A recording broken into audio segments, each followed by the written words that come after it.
What happens when a split-second decision to humiliate your ex turns into the most dangerous kiss of your life?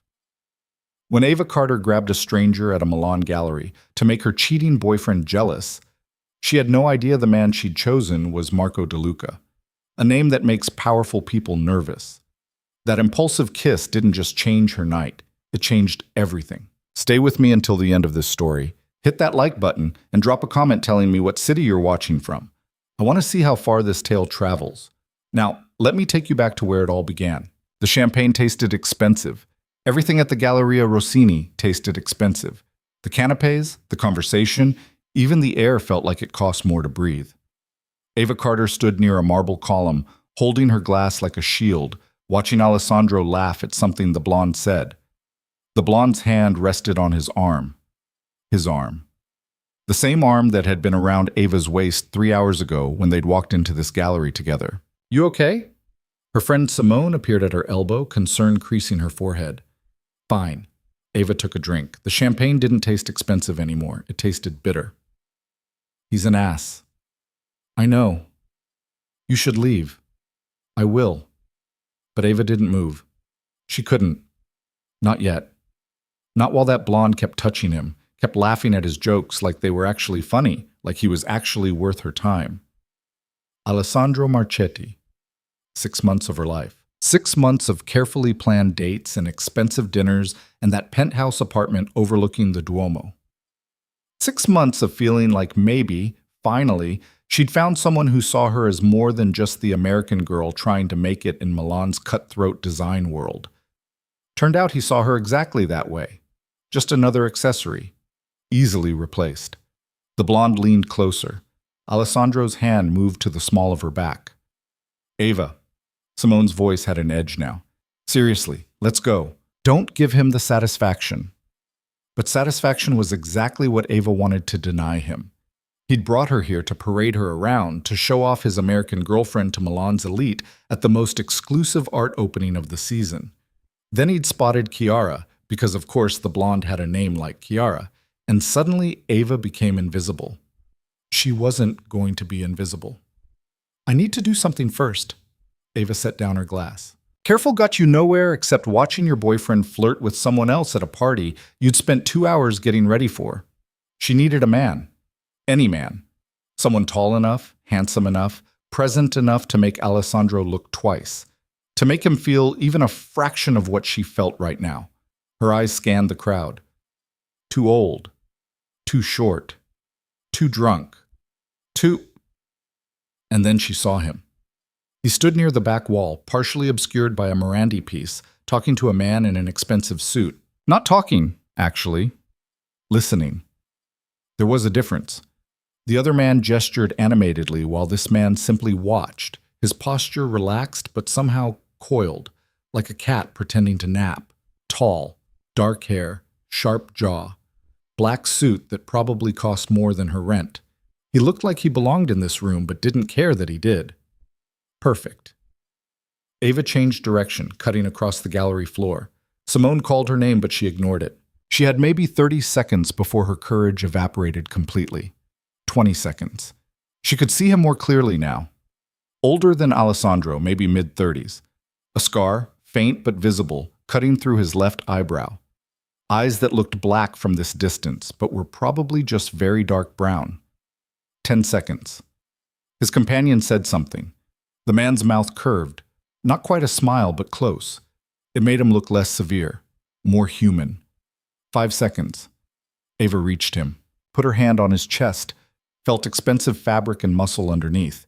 He turned, looked down at her. No surprise in his expression, just attention, sudden and complete, like a spotlight swinging her direction. "I'm sorry," Ava heard herself say, "but I really need you to kiss me right now." For a moment, nothing happened. His eyes, definitely dark brown, almost black, held hers. The man he'd been talking to had gone silent. The nearest conversations had faltered. "Please," Ava added, because apparently her brain had decided humiliation was the theme of the evening. Still, he didn't move. Just studied her face like she was one of the paintings on the wall, looking for brushstrokes, searching for the artist's intent. Then his hand came up, fingers curling around the back of her neck, warm and sure, and he said, "All right." One word. That was all the warning she got. He kissed her. Not tentative, not questioning. He kissed her like it was the most natural thing in the world, like she hadn't just accosted a complete stranger at an art gallery. His mouth was warm and tasted faintly of whiskey and something else, something darker. His other hand found her waist, pulled her closer. Ava's brain short-circuited. She'd expected a peck, maybe a brief press of lips, something performative and quick. This was not that. This was thorough, deliberate. The kind of kiss that made you forget where you were, who you were, why you'd thought this was a good idea in the first place. Her hands found his shoulders, solid, real, and she kissed him back because what else could she do? Somewhere behind her she heard a glass shatter. The sound broke through. Ava pulled back, or tried to, but his hand was still on her neck, his thumb now resting against her pulse point. She could feel her heartbeat against his skin. "Better?" he asked. His voice was low, measured, with an accent she couldn't place. Not quite Italian, not quite anything. Yes. Thank you." Ava stepped back. His hands fell away immediately. "I'm sorry, I shouldn't have—" "You needed to make someone jealous." Not a question, a statement. Heat flooded her face. "That obvious? You kept looking over your left shoulder." He nodded toward something behind her. "And you chose me because I was standing alone. And tall," Ava blurted, then wanted to die. "I mean, you're tall. That was part of it." Something flickered in his expression. Amusement, maybe, or pity. Hard to tell. "Did it work?" he asked. Ava finally let herself look. Alessandro stood 10 feet away, his face red, Chiara forgotten beside him. Their eyes met across the gallery floor. "Yeah," Ava said quietly. "It worked." "Good." She turned back to the stranger, ready to apologize again, to explain, to do something to salvage this catastrophe of a decision. But people were staring, not just Alessandro, everyone. The entire gallery had gone quiet, all eyes turned their direction. Conversations had stopped mid-sentence. Someone's phone was out, camera pointed their way. "Why is everyone—" Ava started. "You should go," the man said. Not unkind, but firm, final. "Right, yes, of course." She took another step back. "Thank you, again, for—" She gestured vaguely at the space between them. "That?" He inclined his head, the barest acknowledgement. Ava turned and walked toward the exit, feeling hundreds of eyes tracking her movement. Simone appeared beside her, grabbing her arm. "Are you insane?" her friend hissed. "Do you have any idea who that was?" A stranger with good reflexes? "Ava." Simone's grip tightened. That was Marco De Luca. The name meant nothing. Ava shook her head. Simone stared at her like she'd grown a second head. "Marco De Luca. De Luca Enterprises. Construction, shipping, half the commercial real estate in northern Italy? So he's rich. This is Milan. Everyone here is rich. He's not rich. Simone lowered her voice. "There are rumors about his business, about how he operates. People don't cross him, Ava. They don't even look at him wrong." Ava glanced back. Marco De Luca had returned to his conversation like nothing had happened. The gallery was slowly coming back to life around him. "Well," she said, "I didn't look at him wrong. I kissed him, so I think we're fine." Simone made a strangled sound. They pushed through the gallery doors into the cool Milan night. The street was quiet, expensive cars lining the curb, a few smokers clustered near the corner. Ava's hands were shaking. She shoved them in her coat pockets. "That was stupid," she said. "Monumentally." Alessandro's face, though, was pretty satisfying, Simone admitted. "Still stupid." "Yeah." They walked in silence for a block. Ava's heels clicked against the cobblestones. Her lips still tingled. She couldn't decide if that was pathetic or just accurate reporting. "What did it feel like?" Simone asked. "What?" "Kissing Marco De Luca." Ava thought about it, about the warmth of his hand on her neck, the way he'd taken control of the moment without making her feel powerless. The taste of whiskey and something darker. "Dangerous," she said finally. Simone laughed. It sounded only slightly hysterical. They reached the metro station. Simone hugged her goodbye, made her promise to text when she got home, then disappeared down the stairs. Ava stood on the sidewalk, watching taxis cruise past, trying to decide if she wanted to walk or ride. Her phone buzzed. Text from Alessandro. "We need to talk." She deleted it without responding. Another buzz. "Simone, you're trending on Insta Milano. Don't look." Ava looked. The photo was already everywhere. Her and Marco, his hand on her neck, caught in the middle of that kiss. The caption varied by account, but the theme was consistent. Who is she? Great. Perfect. Exactly what she needed. Ava shoved her phone back in her pocket and started walking. Her apartment was 40 minutes on foot, but she needed the time. Needed to clear her head. Needed to process what she'd just done. She'd kissed a stranger. Not just any stranger. Apparently someone important enough to make an entire gallery go silent. Someone dangerous enough that Simone had looked genuinely scared. And it had felt good. Not just the kiss itself, though that had been... She shut down that thought, the whole thing. The recklessness. The impulse. The way he'd just gone with it. No questions, no hesitation. Like chaos didn't bother him at all. Ava's phone rang. Not a text this time. An actual call. Unknown number. She almost didn't answer, but it was late and she was keyed up and making good decisions clearly wasn't her strong suit tonight. Hello? Silence. Then, "Ms. Carter." She stopped walking. That voice. Low and measured. Familiar. "How did you get my number?" "That's not important." Marco DeLuca sounded exactly the same as he had in the gallery. Calm. Unhurried. "Are you safe?" "Am I what?" "Are you safe?" he repeated. "Are you alone?" Ava looked around. The street was empty except for a couple walking their dog half a block down. "Yes. Why?" "Your ex-boyfriend left the gallery 15 minutes ago. He was angry." "Alessandro's harmless." "Probably," Marco agreed. "But angry men make poor decisions. I wanted to make sure you got home safely." Something warm and uncomfortable settled in Ava's chest. "You didn't have to do that." "I know." Silence stretched between them. Ava started walking again, the phone pressed to her ear. "I'm sorry," she said. "About tonight. About putting you in that position." "Don't be," he paused.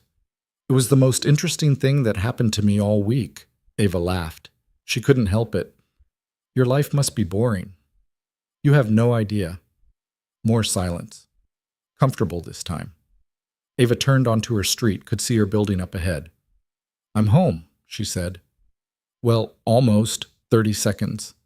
"Good." Sounded satisfied. "Miss Carter?" "Yeah?" "The man you were with. Alessandro." Marco's voice hardened slightly. "He's not worth your time." "I'm starting to realize that." "Good," he said again. Then, "Sleep well." The line went dead. Ava stood outside her building, staring at her phone. Marco DeLuca had called her, had checked to make sure she got home safely, had told her Alessandro wasn't worth it. She should feel unsettled, concerned even. This was weird, right? This was definitely weird. But all she felt was that warm, uncomfortable thing in her chest getting warmer. She went inside. The office was chaos on Monday morning. Ava pushed through the doors of Carter Design Studio, her studio, though some days it felt more like a very expensive mistake, and immediately got hit with the energy of 5 people talking at once. "There she is!" Marcus, her senior designer, stood up from his desk. "Our viral sensation." "Don't," Ava warned. "Too late. You broke Insta Milano. Do you know how hard that is? They post every sneeze in this city." "I'm aware." Her junior designer, Elisa, spun around in her chair. "Was he a good kisser?" "We're not discussing this." "That means yes," Simone called from her desk in the corner. Because of course Simone worked here too. Small mercies. Ava dumped her bag on her desk and fired up her computer. "We have the Moretti presentation on Friday. Can we maybe focus on that instead of my personal life?" "The Moretti presentation is done," Marcus said. "We finished it Thursday, remember? You were there." "Oh, right, she had been." "Then what are you all doing?" "Waiting for you to tell us about Marco DeLuca." Ava's computer screen came to life. 47 new emails since Friday night. She started scrolling through them, deleting the junk, flagging the important ones. Nothing to tell, she said. I kissed him. He was nice about it. End of story. He called you, Simone pointed out. Marcus sat up straighter. He called you? To make sure I got home safe. It was nothing. Marco DeLuca doesn't do nothing, Elisa said. My cousin works in finance. She says DeLuca Enterprises is untouchable. They move money around like it's air. Sounds legal and not concerning at all, Ava muttered, still scrolling. She stopped. One email sent at 6:47 that morning. Subject line, Design Consultation Request. Sender, L. Marchese, DeLuca Enterprises. Ava's stomach did something complicated. Oh no, Simone said. She'd gotten very good at reading Ava's expressions over the years. What? Nothing. Ava clicked the email open. Probably nothing. Ms. Carter, DeLuca Enterprises, is seeking an interior designer for a commercial renovation project in the city center. Your portfolio came highly recommended. Would you be available for an initial consultation this week? Please contact my office at your earliest convenience. Best regards, Laura Marchese, Executive Assistant to Marco DeLuca. Definitely nothing, Ava repeated, but her voice sounded weird. Thin. Marcus appeared behind her shoulder. He was good at that, being exactly where you didn't want him. Holy shit, he breathed. He's offering you a job. It's not from him. It's from his assistant. Because that's so much better. Ava reread the email. Your portfolio came highly recommended. That was code, right? That had to be code. Her portfolio was good, but it wasn't tracked down the girl who kissed you at a party. Good. You have to take it, Elisa said. I don't have to do anything. It's DeLuca Enterprises. Do you know how many designers would kill for this? Then let them have it. Ava. Simone's voice cut through the others. She'd moved closer, her expression serious. You need this. That stopped everyone. Because it was true. Carter Design Studio was bleeding money. Had been for months. The Moretti presentation was their last real lead, and even that was a long shot. Ava had maybe 3 months of operating costs left before she'd have to make some very hard decisions about layoffs. We're closing completely. It could be legitimate, Marcus offered. Maybe he really does need a designer. Right after I kissed him at a party. Coincidences happen. Not to me, they don't. Ava closed the email, opened it again. The cursor blinked in the reply field. This was a bad idea. Everything about this screamed bad idea. You didn't get involved with men like Marco DeLuca, men who made galleries go silent, men who called to make sure you got home safe, men who had scars through their eyebrows and hands that knew exactly where to touch. Her business was failing, her team needed work, and she was too proud to ask her parents for help again. She started typing. Miss Marchese, thank you for reaching out. I would be happy to discuss the project. I'm available Wednesday afternoon if that works for Mr. DeLuca's schedule. Best, Ava Carter. She hit send before she could change her mind. There, she said. Done. Happy? Her team exchanged glances. Thrilled, Simone said dryly. This won't complicate your life at all. The elevator doors opened onto a reception area that made her studio look like a storage closet. Floor-to-ceiling windows, original art, furniture that cost more than her car. A woman stood as Ava approached. 50s, perfectly composed, radiating competent efficiency. Ms. Carter, Laura Marchese, thank you for coming. Her handshake was firm. Mr. DeLuca is finishing a call. Can I get you anything? Water? Coffee? I'm fine, thank you. Please, have a seat. Ava sat on a sofa that probably cost more than her rent. Tried not to fidget. Tried not to think about the fact that in approximately 30 seconds she was going to see Marco DeLuca again and would have to pretend kissing him had been a totally normal professional decision. Ms. Carter, Laura reappeared. Mr. DeLuca will see you now.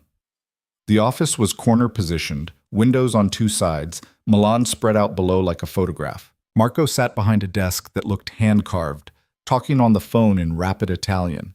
He held up one finger, wait, and gestured to the chair across from him. Ava sat. This was different from the gallery. There, he'd been partially hidden, standing in shadow. Here, in full light, she could see him clearly, the sharp lines of his face, the way his suit fit like it had been made for him, which it probably had, the scar through his eyebrow that somehow made him more attractive instead of less. That's not ominous at all. He did smile then, briefly. I acquired a building in the Brera district, 6 floors, currently empty. I want to convert it into mixed-use space, retail on the ground level, offices above. And you need an interior designer. I need someone with vision, someone who understands how to make a space feel alive. He paused. Your work with the Galleria Rossini renovation was impressive. Ava blinked. That was 3 years ago. I know. How do you... She stopped. Stupid question. Men like Marco De Luca knew everything. You've been researching me. Yes. At least he was honest. Why? Because you kissed me at a party, and I wanted to know who you were. Heat climbed up her neck. So this job is real, he cut in. I genuinely need a designer. The project timeline is aggressive. 6 months from concept to completion.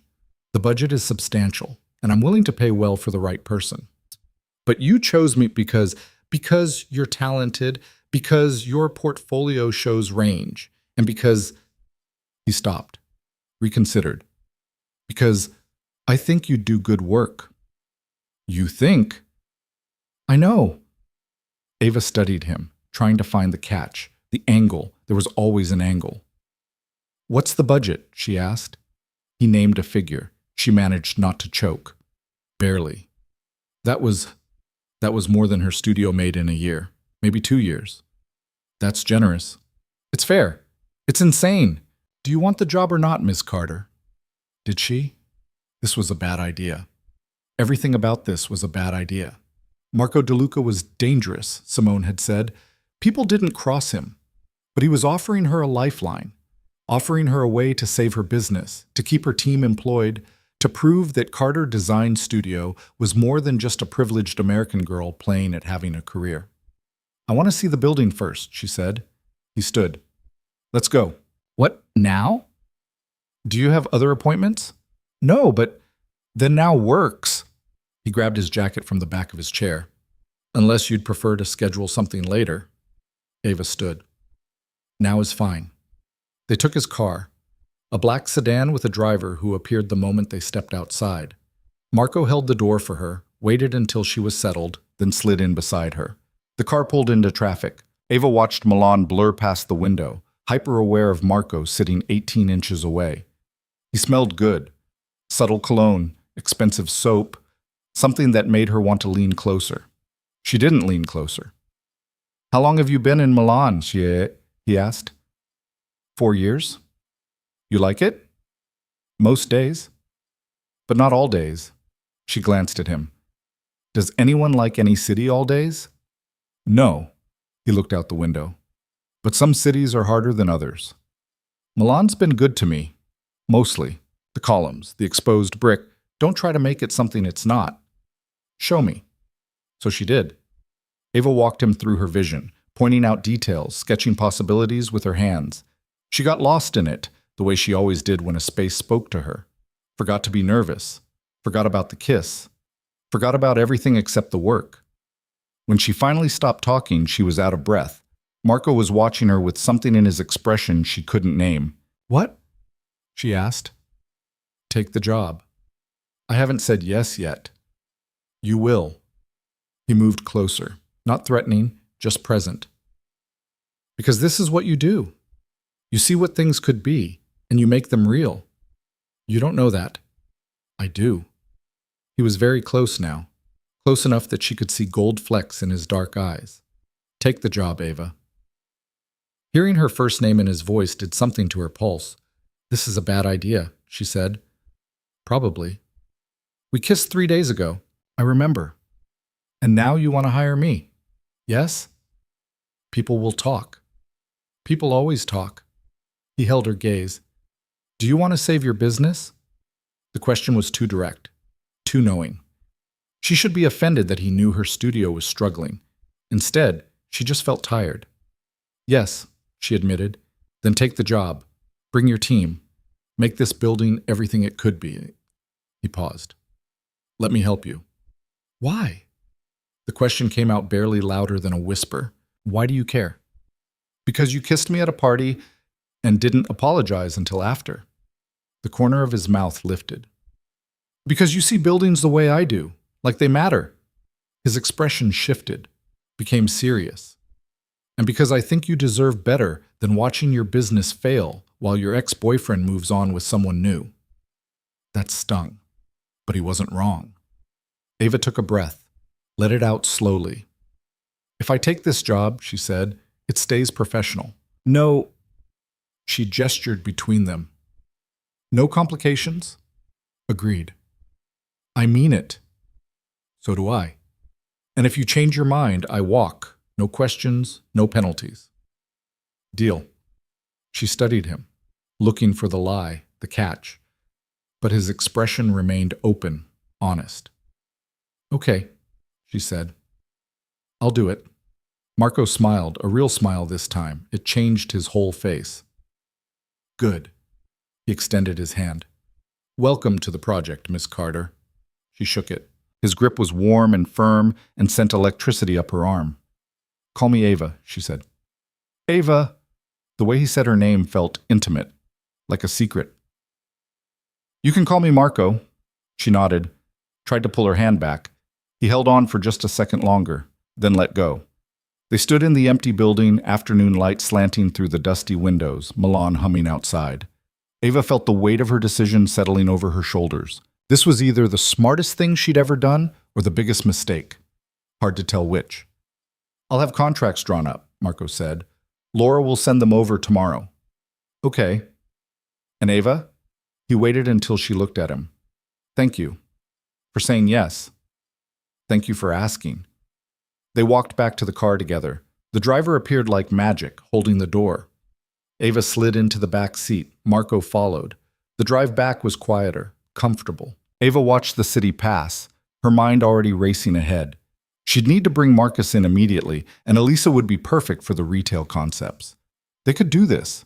They could make something extraordinary. The car stopped outside her studio. Marco walked her to the door. I'll see you Monday, he said. First project meeting. Monday works. He nodded, started to turn away, then stopped. Ava? Yeah? That night at the gallery, when you kissed me. He met her eyes. Best impulse decision I've seen in years. Then he was gone, sliding back into the car, disappearing into Milan traffic. Ava stood on the sidewalk, her heart doing strange things in her chest. She was in so much trouble. The studio erupted the moment she walked through the door. Well? Marcus didn't even let her set down her bag. Did you take it? Ava looked at her team. Simone had stopped pretending to work. Elisa had abandoned all subtlety and was just staring. Even Paolo, their normally oblivious junior architect, had looked up from his screen. I took it, she said. The cheering was immediate and possibly excessive. Marcus picked her up and spun her around, which she tolerated for exactly 3 seconds before threatening his life. Elisa was already pulling up the project management software. Simone just smiled, relief written all over her face. Tell us everything, Marcus demanded. So she did. The building, the timeline, the budget. She left out the part where Marco had said her name like it meant something. Left out the way he'd looked at her in that empty space, like he saw past all her carefully maintained walls. 6 months is aggressive, Simone said.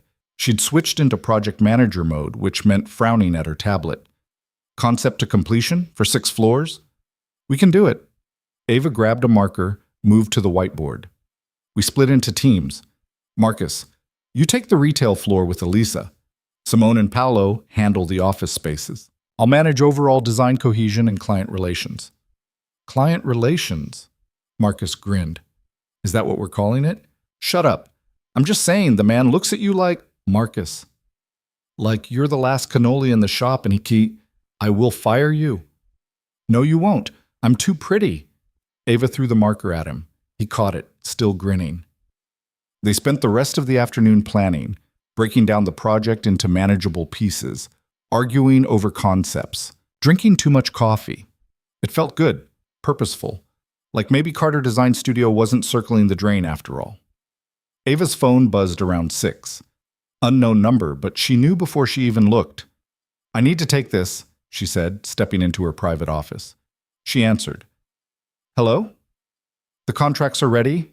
Marco's voice, low and matter-of-fact. "Laura will messenger them over within the hour." That was fast. "I don't like waiting. I'm starting to notice that too." Pause. Then, "How's your team?" "Excited. Terrified. The usual." "Good. Fear keeps you sharp." Ava sat on the edge of her desk. Through the glass wall, she could see her team still huddled around the whiteboard. "Is that your management philosophy?" "One of them." "What are the others?" "Pay well. Expect excellence. Don't waste people's time." "Sounds lonely." "It is." He said it simply, like it was just a fact. "But effective." She should hang up. There was no reason for this conversation to continue. The contracts were coming. They'd established the professional boundaries. Done. "Can I ask you something?" The question came out before she could stop it. "You seem to be making a habit of that." "Why me? Really, you could have any design firm in Milan." Silence. Long enough that she thought maybe he'd hung up. Then, "Because when you walked through that building today, you saw what it could be. Not what it is, not what it was, what it could be." Another pause. "That's rare." "It's literally my job." "No, your job is to make spaces look good. What you do is different. You make them matter." Ava's throat felt tight. "You barely know me. I'm a good judge of character. Or a terrible one. You let a stranger kiss you at a party. That stranger turned out to be talented, professional, and exactly what I needed for this project." His voice shifted, got quieter. "So, maybe my judgment isn't that bad." Heat crawled up her neck. This was not professional. This conversation had veered way past professional about 3 sentences ago. "I should go," she said. "My team's waiting." "Of course. I'll see you Monday." "Monday," she agreed, and hung up before she could say something stupid. Through the glass, Marcus was watching her with knowing eyes. She flipped him off. He blew her a kiss. The contracts arrived 45 minutes later. Ava read them twice, then had Simone read them, then called her lawyer just to be safe. Everything was exactly as Marco had promised. Standard terms. Generous payment schedule. No hidden clauses. She signed them Friday morning and messaged Laura Marchese confirmation. Spent the weekend sketching concepts, drinking wine, and trying not to think about dark eyes and the way her name sounded in Marco's voice. Monday morning arrived cold and bright. Ava dressed carefully. Black pants, cream blouse, hair pulled back. Professional. Capable. Not at all affected by the man she was about to see again. The first project meeting was scheduled for 10. DeLuca Enterprises, Conference Room B. Ava arrived 15 minutes early with her portfolio, her tablet, and Marcus, who'd insisted on coming for moral support. "You're nervous," he observed in the elevator. "I'm not nervous. Your left eye is twitching. That's allergies." "To what? Success?" "To you. I'm allergic to you." The elevator doors opened. Laura Marchese was waiting, professional smile in place. "Ms. Carter, welcome. Mr. Rossi." She nodded to Marcus. "Conference room is this way." The room was all glass and clean lines, a table that could seat 20, windows overlooking the city, and Marco standing at the head of the table talking to a man in a suit. He looked up when they entered. His gaze found hers, held it for a beat longer than necessary. "Ava, Marcus. Thank you for coming." He gestured to the other man. "This is Antonio Russo, my project manager. He'll be your main point of contact for logistics."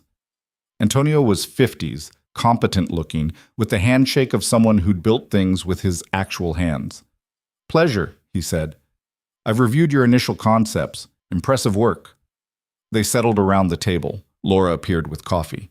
Marco took the head position, Antonio to his right, Ava to his left. Marcus sat beside her, already pulling up reference images on his tablet.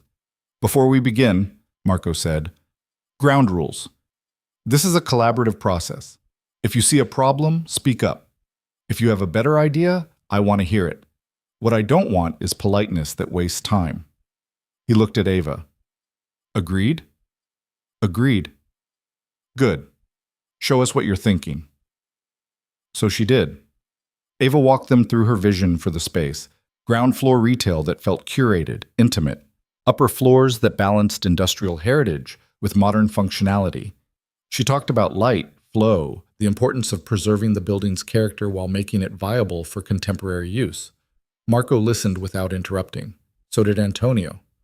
Marcus jumped in occasionally with technical details. Laura took notes. When Ava finished, the room was quiet. "Well?" she asked. Marco leaned back in his chair. "It's better than I expected." "I'll take that as a compliment." "You should."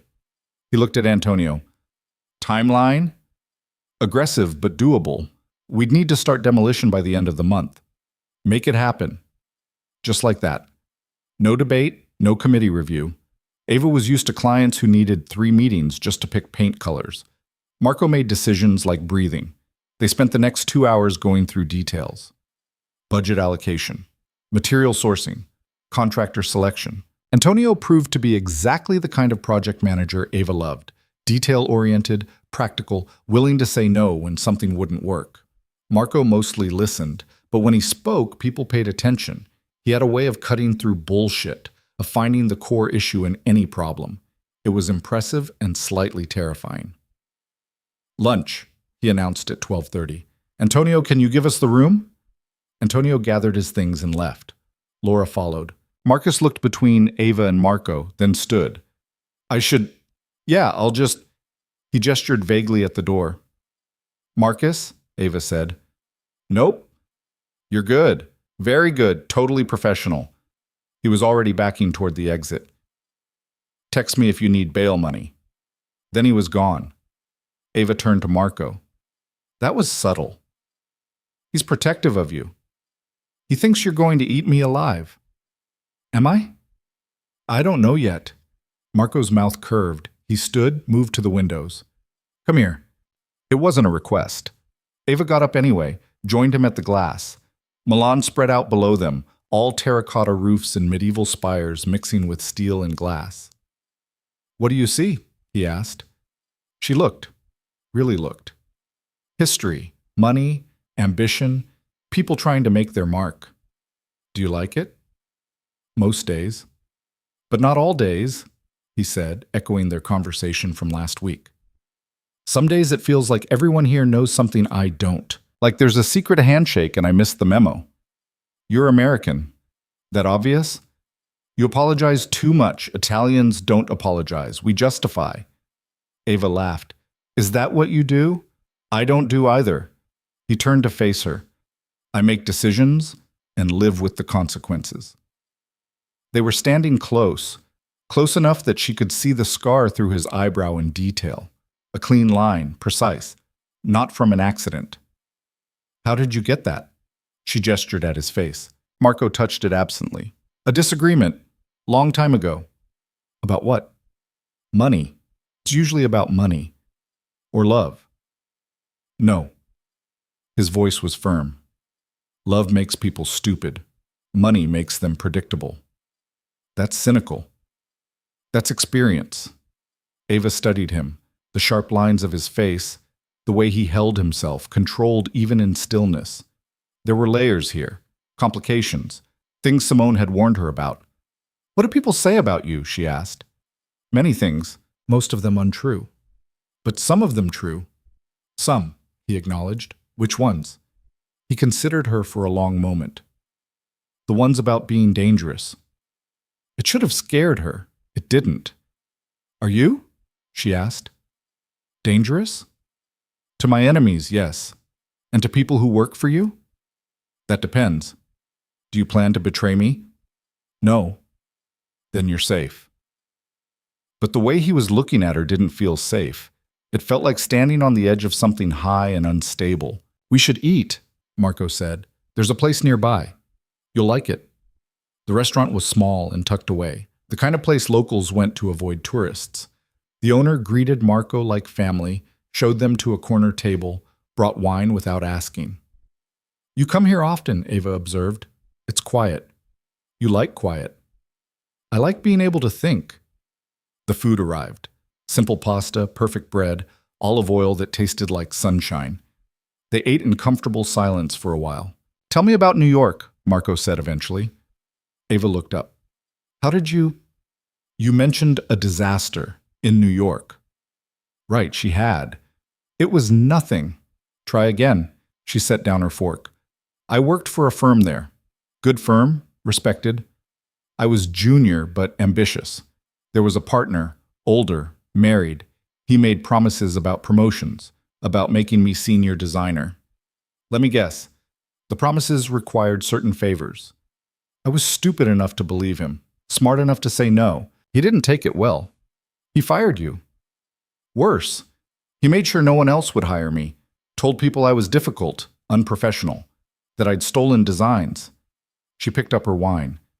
"So I left, came to Milan, started over." Marco's expression had gone cold. "His name? Why?" "Because men like that don't stop. They keep doing it until someone makes them stop." "It was 4 years ago." "That's not an answer." Ava met his eyes, saw something flat and dangerous there. "I handled it. I'm here. I built something. That's enough." He didn't look convinced, but he let it go. They finished eating. Marco paid over Ava's protests. "It's a business lunch," he said. "I'm expensing it." "That's not how business lunches work." "It's how mine work." They walked back to his building slowly. The afternoon was mild, the streets busy with foot traffic. Ava felt full and slightly wine-drunk and more relaxed than she'd been in weeks. "Thank you," she said. "For lunch. For the project. For—" she gestured vaguely. "All of it. You earned it. I kissed you at a party. You took a risk. I respect that." They'd reached the building entrance. Marco's driver was waiting at the curb. "I'll have Antonio send over the demolition schedule," Marco said. "We'll meet again next week to review progress." "Sounds good."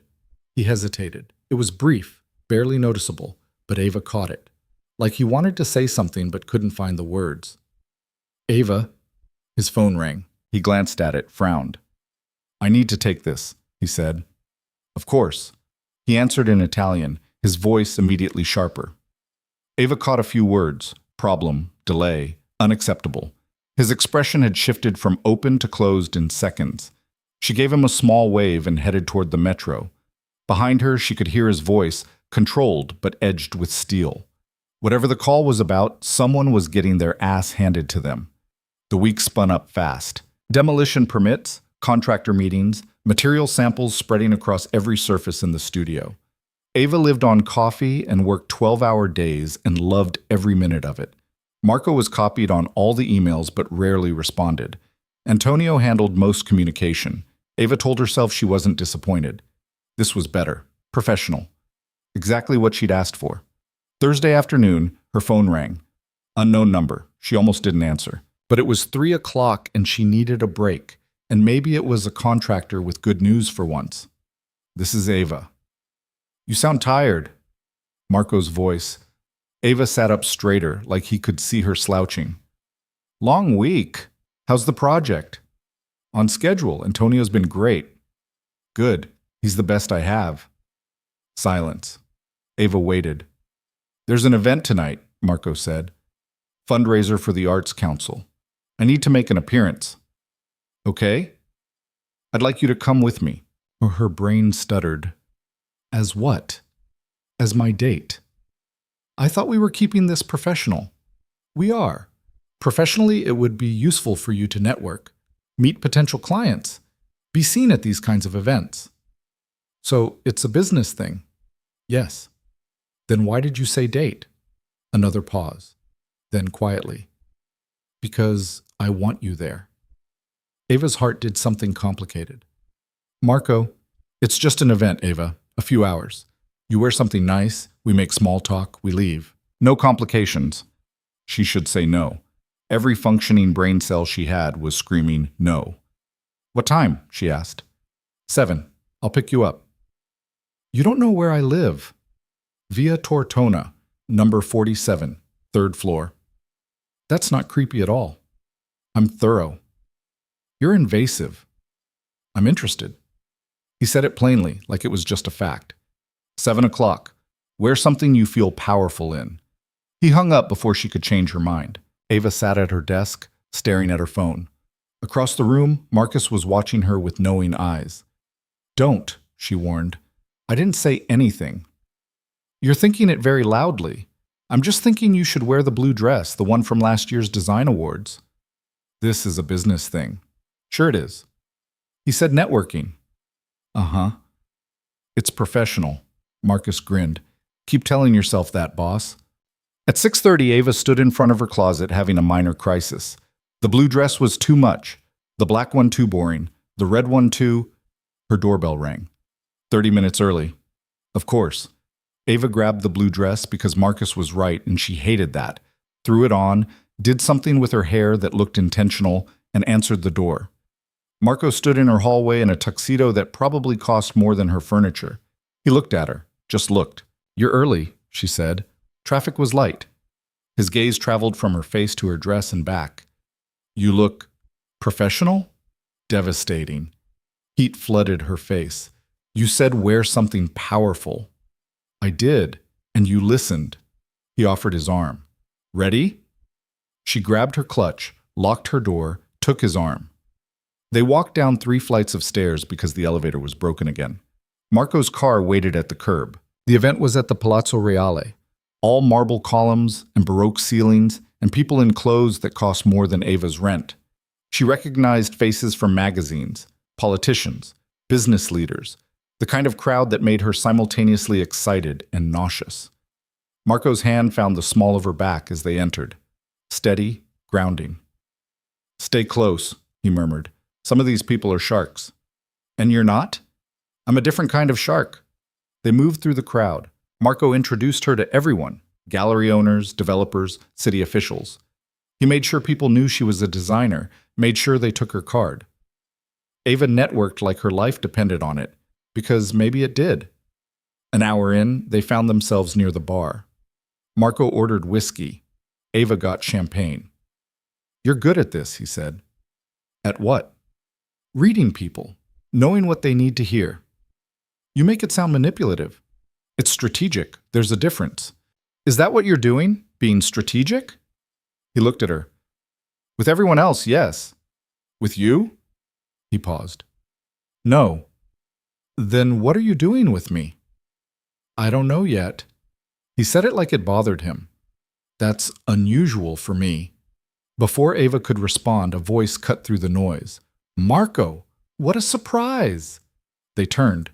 A man approached, maybe 40, expensive suit, smile that didn't reach his eyes. He looked at Marco like they shared history, bad history. Victor, Marco said. His voice had gone flat. I heard you acquired the Brera building. Bold move. Victor's gaze slid to Ava. And who is this? Ava Carter, my designer. Designer, Victor smiled. How delightful. I'm Victor Renault. Pleasure to meet you. He extended his hand. Ava shook it because politeness was ingrained, but something about him made her skin crawl. Renault Development, she said, placing the name. You do commercial renovation. I do everything Marco does. Victor's smile widened. Only better. Interesting. Ava kept her voice neutral. I haven't seen any of your work in Milan. Oh, I operate more discreetly than Marco. Less public. More effective. Discreet is an interesting word for what you do, Marco said quietly. The temperature dropped 10 degrees. Victor's smile froze in place. You always did take things too personally, Marco. It's a weakness. And you always did talk too much. That's yours. They stared at each other. Ava felt like she was watching 2 predators size each other up before a fight. Well, Victor stepped back. Lovely meeting you, Ms. Carter. I'm sure we'll see more of each other. Milan is such a small city. He looked at Marco. Good luck with your project. You'll need it. He walked away. Marco's hand on Ava's back had tightened into a grip. Who was that? She asked. Competition. Felt like more than that. It is. Marco drained his whiskey. We should go. It's barely 9. I don't want to be here anymore. His voice had an edge she hadn't heard before. Ava looked at his face. The careful control was cracking. Whatever Victor Renault represented, It wasn't good. Okay, she said. Let's go. They made their excuses and left. The car ride back was silent. Marco stared out the window, jaw tight, miles away. You want to talk about it? Ava asked. No? Okay. More silence, then.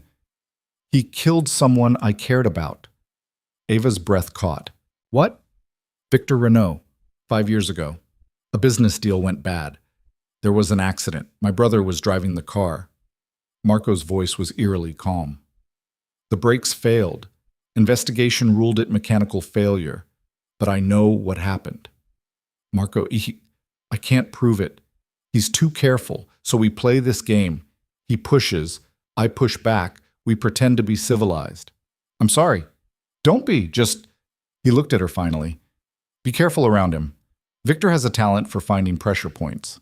If he thinks you matter to me, he'll try to use that. Do I? Matter to you? Marco held her gaze. Yes. The word hung between them.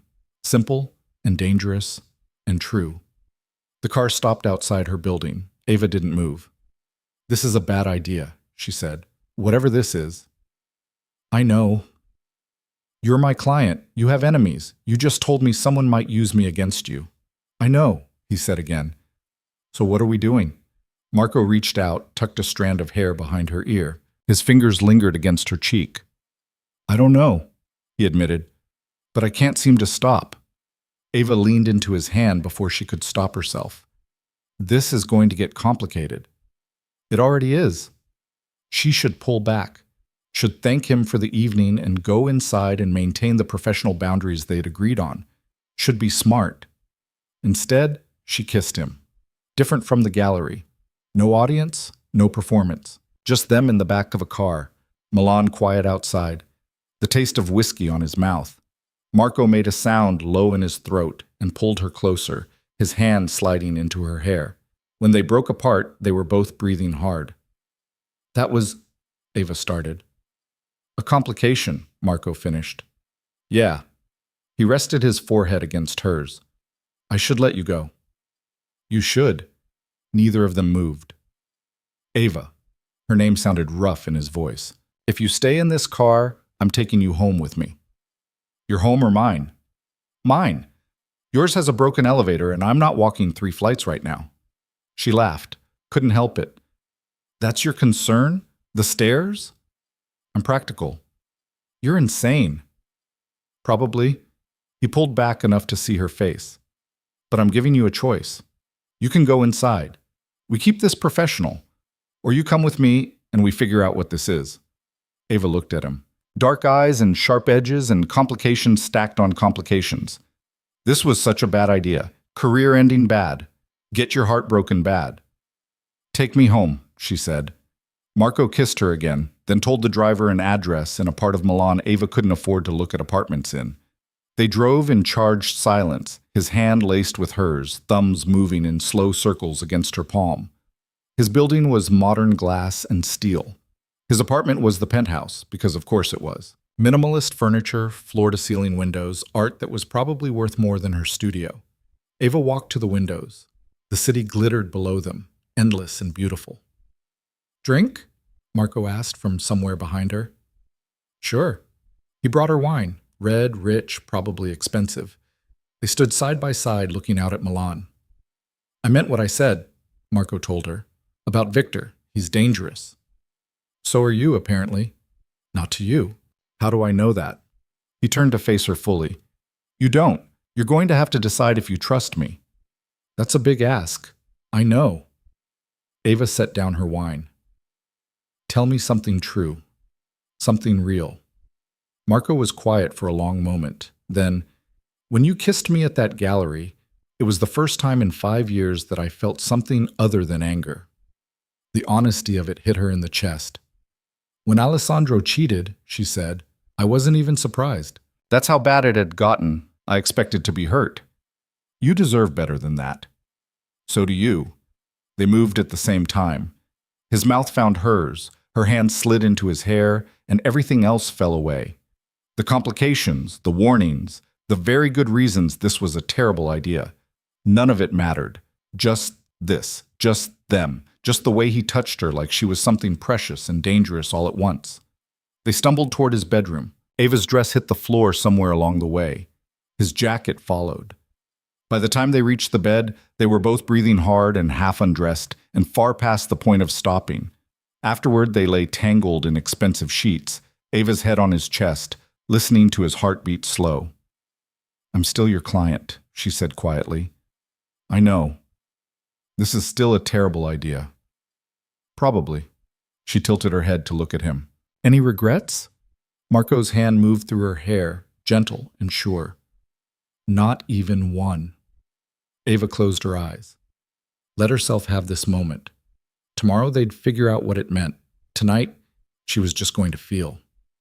They fell asleep like that, wrapped around each other, Milan glittering outside the windows like a promise neither of them could quite believe yet. Morning came with sunlight slicing through unfamiliar windows, and the realization that Ava had made a decision she couldn't unmake. She lay still for a moment, feeling the weight of Marco's arm across her waist, the steady rhythm of his breathing against her shoulder. His bedroom was as minimalist as the rest of the apartment. Clean lines, muted colors, nothing personal except a single photograph on the dresser too far away to see clearly. It felt like a hotel room, like he didn't actually live here, just existed between the walls. "You're thinking too loud," Marco murmured against her neck. "How do you know I'm thinking?" "Your breathing changed." Ava turned to face him. His hair was messy, the scar through his eyebrow more visible in the morning light. He looked younger like this, less guarded. "What time is it?" she asked. He glanced at the clock. 6:30. "I should go. My team will wonder where I am." "Will they?" "Marcus will. He's nosy." Marco's hand traced a lazy pattern on her hip. "Stay. I'll make coffee." "You make coffee?" "I'm full of surprises." She should leave, should get dressed and call a car, and pretend last night was just a momentary lapse in judgment. But his hand was warm and she was tired of doing the smart thing. "Okay," she said. "Coffee." The kitchen was all steel and granite, the kind of space designed for someone who rarely cooked. Marco moved through it with unexpected ease, pulling down cups, measuring grounds. He wore only dark boxers, and the morning light caught on old scars across his ribs. Thin white lines, not from accidents. Ava pulled on his shirt from last night, the fabric falling to mid-thigh. She sat at the counter and watched him work. "You're staring," he said without turning around. "You have scars." "Observant." "How many fights have you been in?" "Enough to learn I don't like losing." The coffee machine hissed to life. "How do you take it?" "Black." He poured 2 cups, slid one across to her. Their fingers brushed. The contact felt electric even now, in daylight, with the complications of what they'd done settling around them like dust. "So," Ava said, "we're doing this. Apparently, your project manager is going to have opinions. Antonio works for me. His opinions are his problem. My team works for me. Their opinions are mine." Marco leaned against the counter, coffee in hand, studying her. "Are you having regrets?" "I'm having thoughts." "That's not the same thing." "No." She took a drink. The coffee was perfect, which figured. "I'm thinking this gets messy. I'm thinking your enemies become my problem. I'm thinking Marcus is going to say I told you so at least 40 times. And I'm still here drinking your coffee in your shirt." His mouth curved. "So you're saying you're reckless." "I'm saying I make questionable decisions when I care about someone." The words hung between them. Too honest, too soon, too real. Marco set down his cup and moved around the counter. He cupped her face in his hands, thumbs brushing her cheekbones. "I don't know how to do this," he said quietly. "The normal version, dates and flowers and meeting friends. That's not who I am. I don't need normal." "What do you need?" Ava thought about it. About Alessandro's pretty lies. About the partner in New York who'd made promises he never intended to keep. About all the men who'd treated her like she was temporary. "Honesty," she said, "even when it's ugly. Especially when it's ugly." "I can do that." "Can you? You want ugly truth?" His eyes were dark and serious. "I haven't felt this way about anyone since my wife died. It scares me. You scare me. Because the last time I let myself care, Victor Renault took it away, and I couldn't stop him. Ava's breath caught. You were married. 8 years.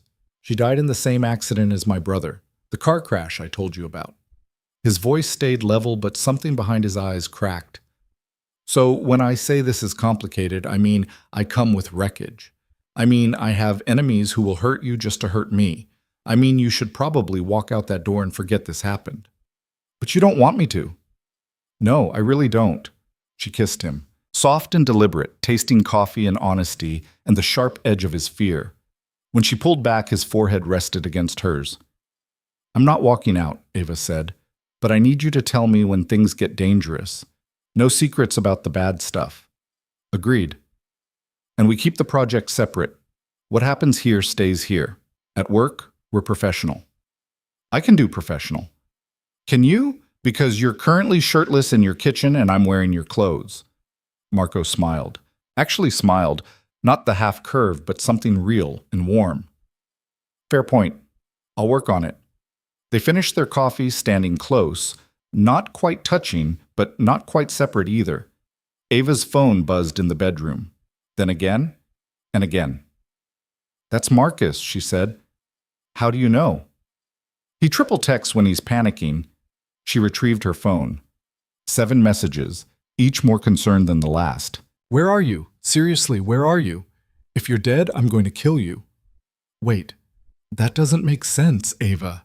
I swear to God, should I call hospitals or police? Do I call police? Ava typed back. I'm fine. Stayed at a friend's. See you at the office. The response was immediate. Which friend? She didn't answer. Let him stew. Marco appeared in the doorway, dressed now in dark slacks and a white shirt, transforming back into the man who made galleries go silent. He held out her dress from last night, professionally dry-cleaned and pressed. When did you I have a service. They're very efficient. Of course you do. She dressed quickly, hyper-aware of him watching. The dynamic had shifted somehow. Last night was desperation and attraction and the momentum of bad decisions. This morning was choice, deliberate and terrifying. Marco's driver took her home. She showered and changed and made it to the studio by 9, which was practically early given the circumstances. Marcus took one look at her and grinned. You slept with him. I don't know what you're talking about. Your hair is different. You never wear your hair down on Fridays. It's not Friday, it's Thursday. Still, you have that look. What look? The I made a terrible decision and liked it look. Ava threw a pen at him. He ducked, still grinning. The day unfolded in contractor calls and material samples and the 1,000 small decisions that went into building something from nothing. Ava lost herself in the work, in the precise pleasure of making a vision real. Around 3, Antonio called with updates on demolition progress. Everything was on schedule. The building was already starting to reveal itself, layers of history peeling away to show good bones underneath. Marco wanted me to tell you he's pleased with the progress, Antonio said. He could tell me himself. He's in Rome. Back tomorrow. Right. Professional boundaries. This was what she'd asked for. That night, alone in her apartment, Ava's phone rang. Unknown number that she now recognized. Rome? She answered instead of hello. Antonio has a big mouth, Marco said. How was your day? Productive? Yours? Long, boring. I spent 4 hours in a meeting about permits. Sounds thrilling. It was excruciating. He paused. I kept thinking about this morning.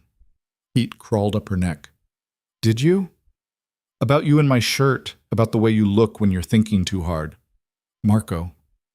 You said honesty. I'm being honest. You're being dangerous. Same thing with us, apparently. Ava lay back on her couch, phone pressed to her ear, smiling despite herself. When are you back? Tomorrow afternoon. Have dinner with me. Is that a question or an instruction? It's a request. I'm trying to do the normal thing. You're doing terribly at it. I know. So will you? Have dinner with me? Yes. Good. She could hear the satisfaction in his voice. I'll pick you up at 7. Wear something comfortable. Comfortable how? Jeans comfortable or little black dress comfortable? Jeans. We're not going anywhere fancy. That surprised her. Really? Really, I want to take you somewhere that matters to me. Not some restaurant where we perform for other people. Something warm settled in her chest. Okay, 7 tomorrow. Ava? Yeah? I'm glad you stayed this morning. She closed her eyes. Me too. Friday crawled by. The demolition crew found original tile work under 3 layers of false ceiling in the Brera building. Elisa nearly cried over the discovery. Ava took photos, sent them to Antonio, who sent them to Marco, who called her directly despite their professional boundaries agreement. This is incredible, he said without preamble. I know, we're thinking of preserving it, making it a feature in the main retail space. Do it, whatever it costs. It's going to cost a lot. I don't care. That's history. That's what makes the building matter. Ava smiled. See, this is why I like working with you. Most clients would see dollar signs. Most clients are idiots. He paused. I'm still picking you up at 7. I remember. Just making sure you don't bail. I don't bail. Good. See you tonight. He hung up before she could respond. Ava stared at her phone, that warm feeling spreading. Marcus appeared at her elbow. You're smiling at your phone. That's middle school behavior. I'm happy. Is that illegal? It's suspicious. You're never happy on Fridays. Fridays are for existential dread and accounting. Maybe I'm turning over a new leaf. Or sleeping with a dangerous man who makes you forget you're supposed to be stressed. That too. Marcus studied her. His expression shifted from amused to concerned. You're serious about him? I don't know yet. Maybe. Ava. He pulled up a chair, sat down. I love you. You know that. I do. So I'm saying this because I love you. Be careful. Marco DeLuca isn't some guy you met at a coffee shop. Marcus searched for words. He's powerful. He's connected. And according to literally everyone in Milan, he's not someone you cross. I know. Do you? Because from where I'm sitting, you're getting in deep very fast. Ava set down her stylus, looked at her friend, her colleague, the person who'd followed her from New York to Milan on nothing but faith. Remember when you asked me why I left New York? She said quietly. The partner who screwed you over. Before I left, I played it safe. I did everything right. I smiled when I was supposed to smile. I took the shit assignments. I didn't make waves, and it got me nowhere except hurt. She met his eyes. I'm tired of safe, Marcus. Safe doesn't work for me. So you're choosing chaos. I'm choosing something that feels real, even if it's complicated. Marcus sighed. Just promise me you'll be smart about it. I promise. And if he hurts you, I get to key his very expensive car. Deal. At 6:30, Ava stood in front of her closet again. Jeans, he'd said. Comfortable. She chose dark denim, a soft sweater, boots, minimal makeup, hair down because apparently Marco had opinions about her hair. The buzzer rang at exactly 7. She grabbed her jacket and headed downstairs. Marco waited by his car, dressed down in jeans and a black sweater that probably still cost more than her monthly rent, but at least looked casual. He smiled when he saw her.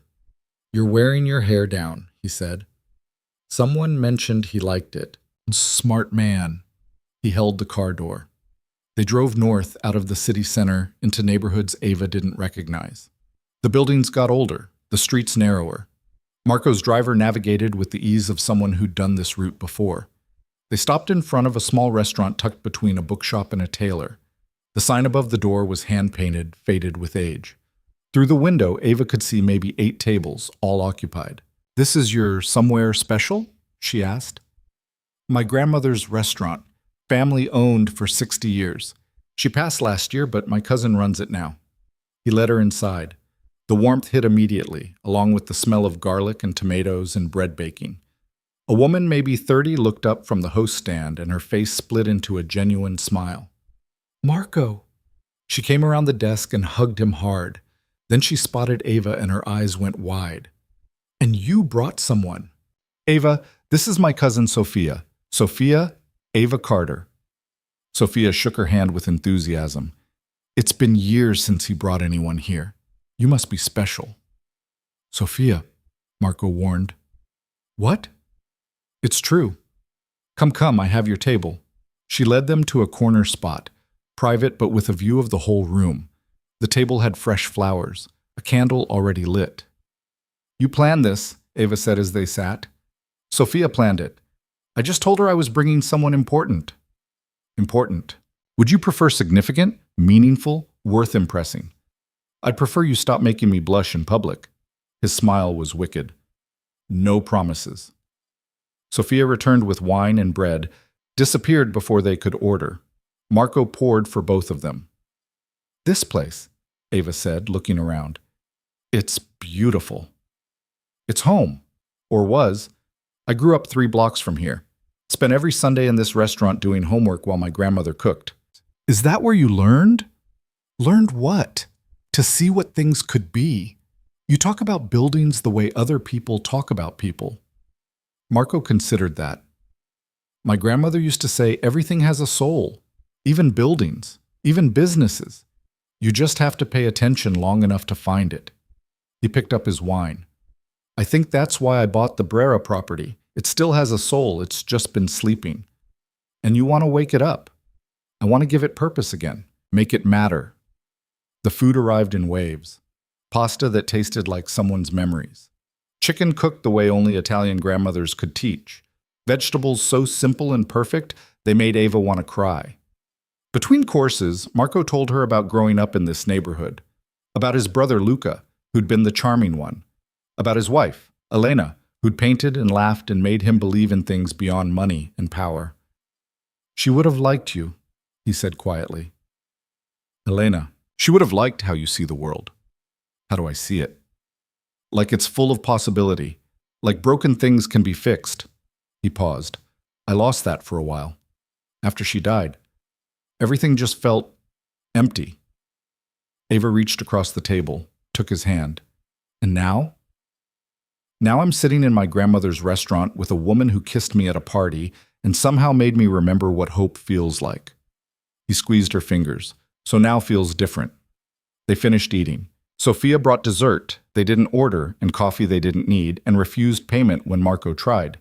They argued in rapid Italian until Sophia won by hugging him and telling him to come back soon with his beautiful girlfriend. I didn't correct her, Ava said in the car. About which part? The girlfriend part. Marco looked at her. Did you want me to? I don't know. Did you? No? So what are we doing? I thought we were figuring that out. He pulled her closer. Unless you want definitions and labels right now. I want to know if I'm going to wake up tomorrow and find out this was just, she gestured vaguely, something temporary. Ava. He turned her face toward him. Nothing about this feels temporary.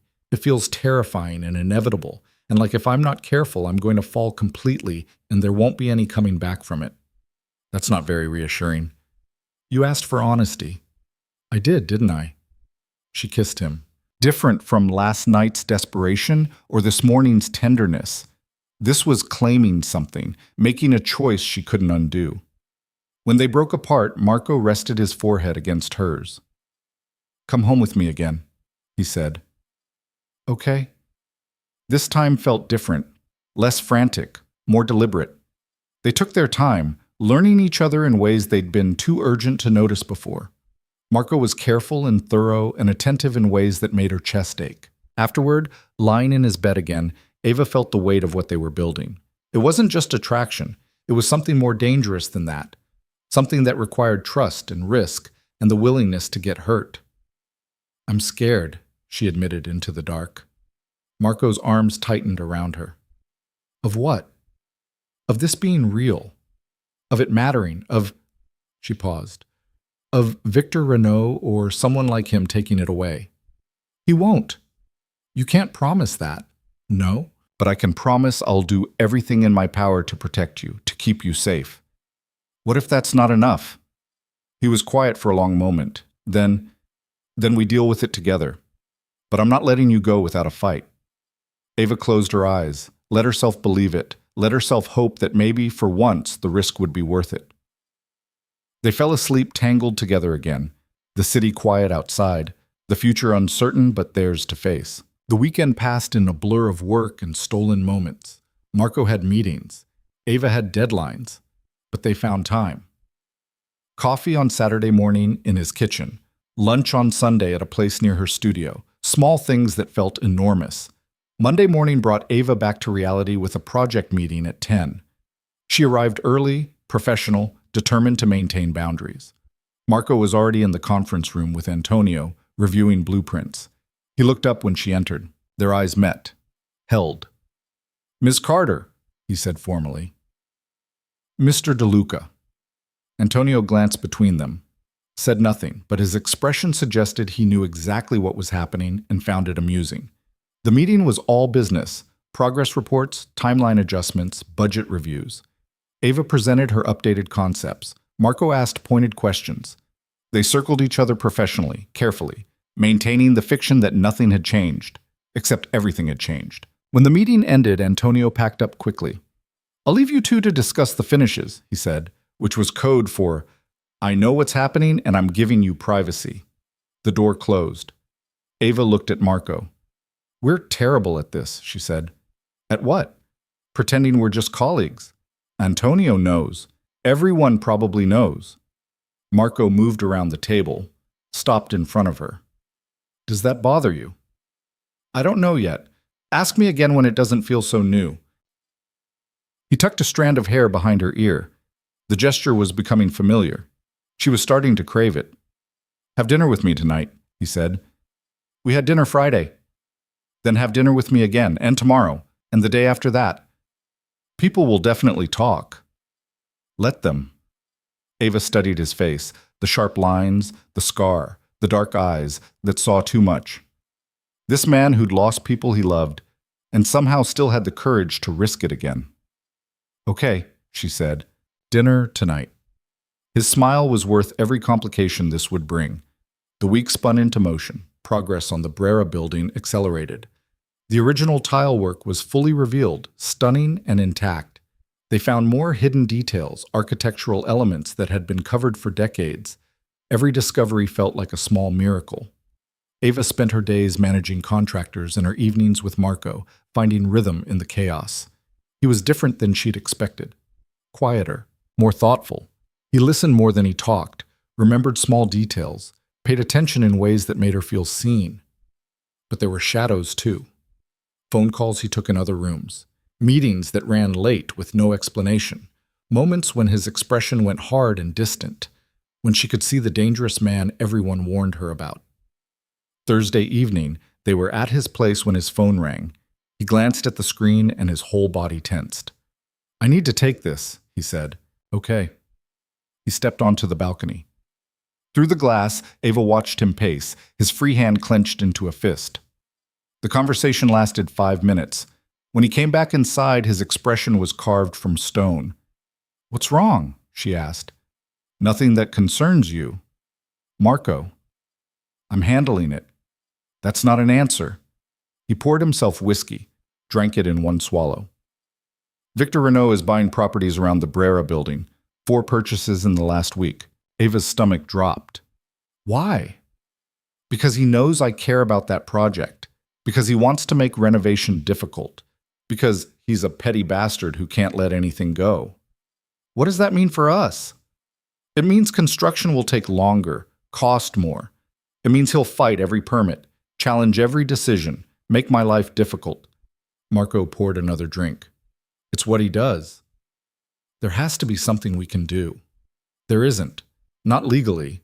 Victor operates in gray areas. He's too smart to leave evidence." Ava moved closer, put her hand on his arm. "So we make the building so good he can't touch it. We do work that matters. That's how we win." Marco looked at her.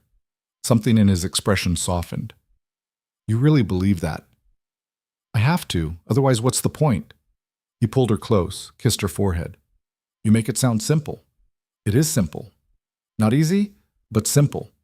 They stood like that for a long moment, wrapped around each other, the city glittering outside. Ava felt the weight of his worry, his anger, his fear that Victor would find a way to hurt what they were building. She held him tighter. That night, she woke to find Marco's side of the bed empty. She found him in his living room, standing at the windows, silhouetted against the city lights. "Can't sleep?" she asked. "Thinking." "About?" About how to keep you safe from the choices I made 5 years ago. Ava moved beside him. You can't control everything. I can try. Marco. She turned him to face her. I knew what I was getting into. You told me it was dangerous. I chose this anyway. You shouldn't have to. But I did. And I'm still choosing it. She held his gaze. So stop trying to protect me from my own decisions. He cupped her face in his hands. What if something happens? Then we deal with it. Together. Like you said. For a moment she thought he might argue, but instead he kissed her, deep and desperate, like he was trying to memorize the taste of her. When he pulled back, his eyes were darker than she'd ever seen them. If Victor comes near you, he said quietly, I will end him, legal or not, consequences be damned.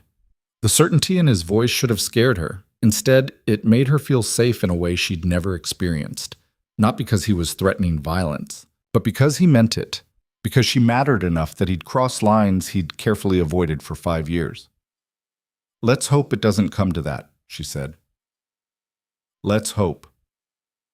They went back to bed. Marco held her close, his arms tight around her waist, his breath warm against her neck. Ava lay awake listening to the city, feeling the steady beat of his heart against her back, and wondered when exactly she'd fallen in love with him. Because she had. Somewhere between the kiss at the gallery and this moment, she'd gone and fallen completely. And that terrified her more than anything Victor Renault could do. The following Tuesday started normal. Too normal, in retrospect. Ava should have recognized it as the kind of calm that comes before something breaks. She was at the Brera site with Marcus and Elisa, reviewing the ground floor layout. The demolition was complete, the space stripped to its bones.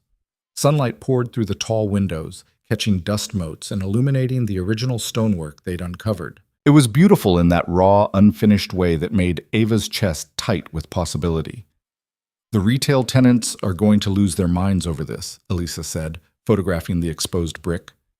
This is exactly the kind of authentic detail people pay premium for. Marcus was measuring the column spacing. We could do floating shelves between here and here. Keep the sightlines open. Ava nodded, already sketching in her tablet. And if we... Her phone rang. Marco's number. Give me a second, she told her team, stepping toward the windows for privacy. Hey, she answered. I'm at the site. The space is looking... Where exactly are you? His voice was sharp, wrong. The Brera building, ground floor. Why? How many people are with you? Just Marcus and Elisa. Marco, what's... Listen to me carefully. The edge in his voice made her blood cold. I need you to leave, right now. Take your team and go. What? Why? There's been a threat. Against the project, against you. He paused. Victor made a move. I don't have details yet, but I need you somewhere safe until I do. Ava's hand tightened on the phone. A threat? What kind of threat? The kind I take seriously. Ava, please, just trust me and leave. She looked at Marcus and Elisa, both absorbed in their work, completely unaware that anything was wrong. You're scaring me. Good. Be scared. Be careful. And get out of that building. His voice softened slightly. I'm sending a car. It'll be there in 5 minutes. Get in it. Don't argue. Marco, 5 minutes. Promise me. Okay, I promise. The line went dead. Ava stood frozen for a moment, her heart hammering against her ribs. Then training kicked in. She turned to her team, kept her voice level. We need to go. Marcus looked up. What? We just got here. Something came up. We need to leave now. Ava, what? Now, Marcus. The tone got through.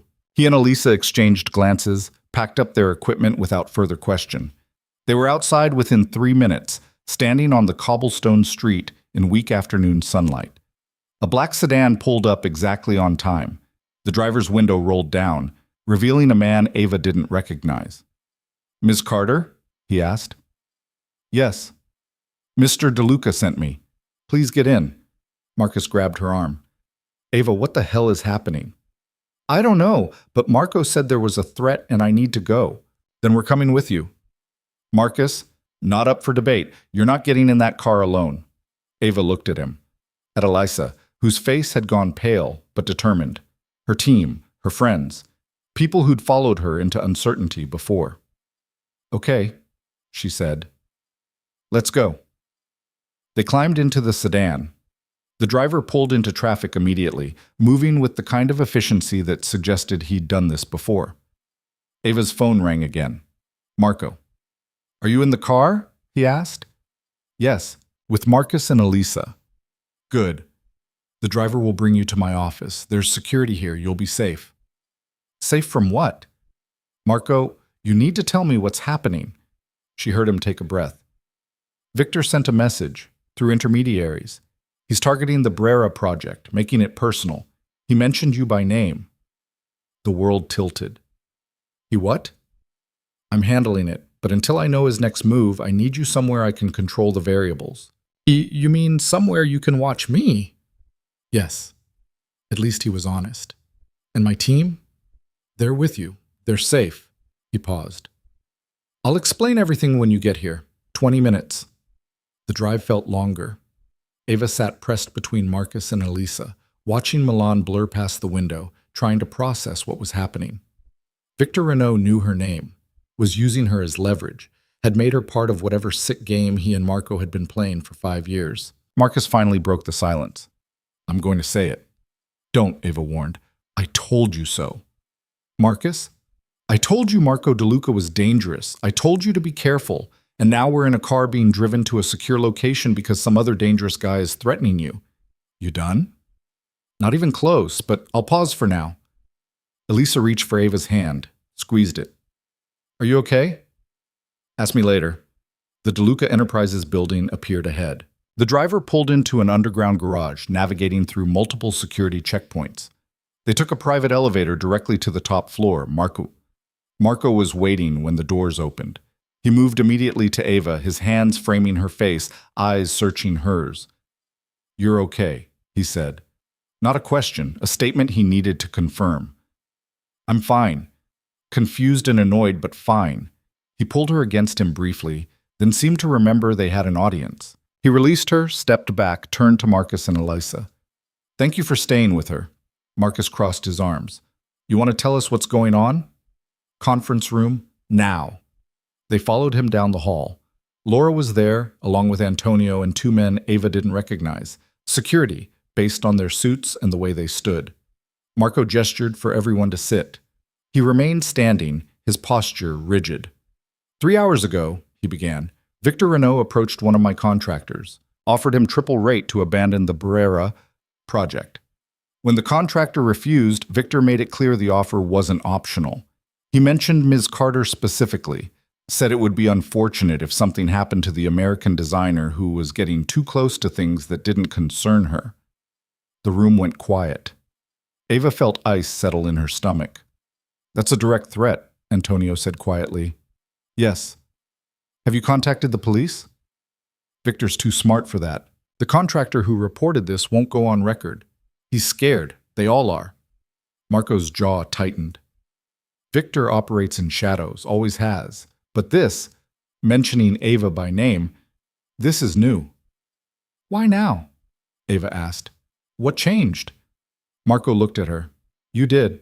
He knows you matter to me. He's using that. So this is because we're... She stopped. Couldn't finish the sentence in front of everyone. Yes.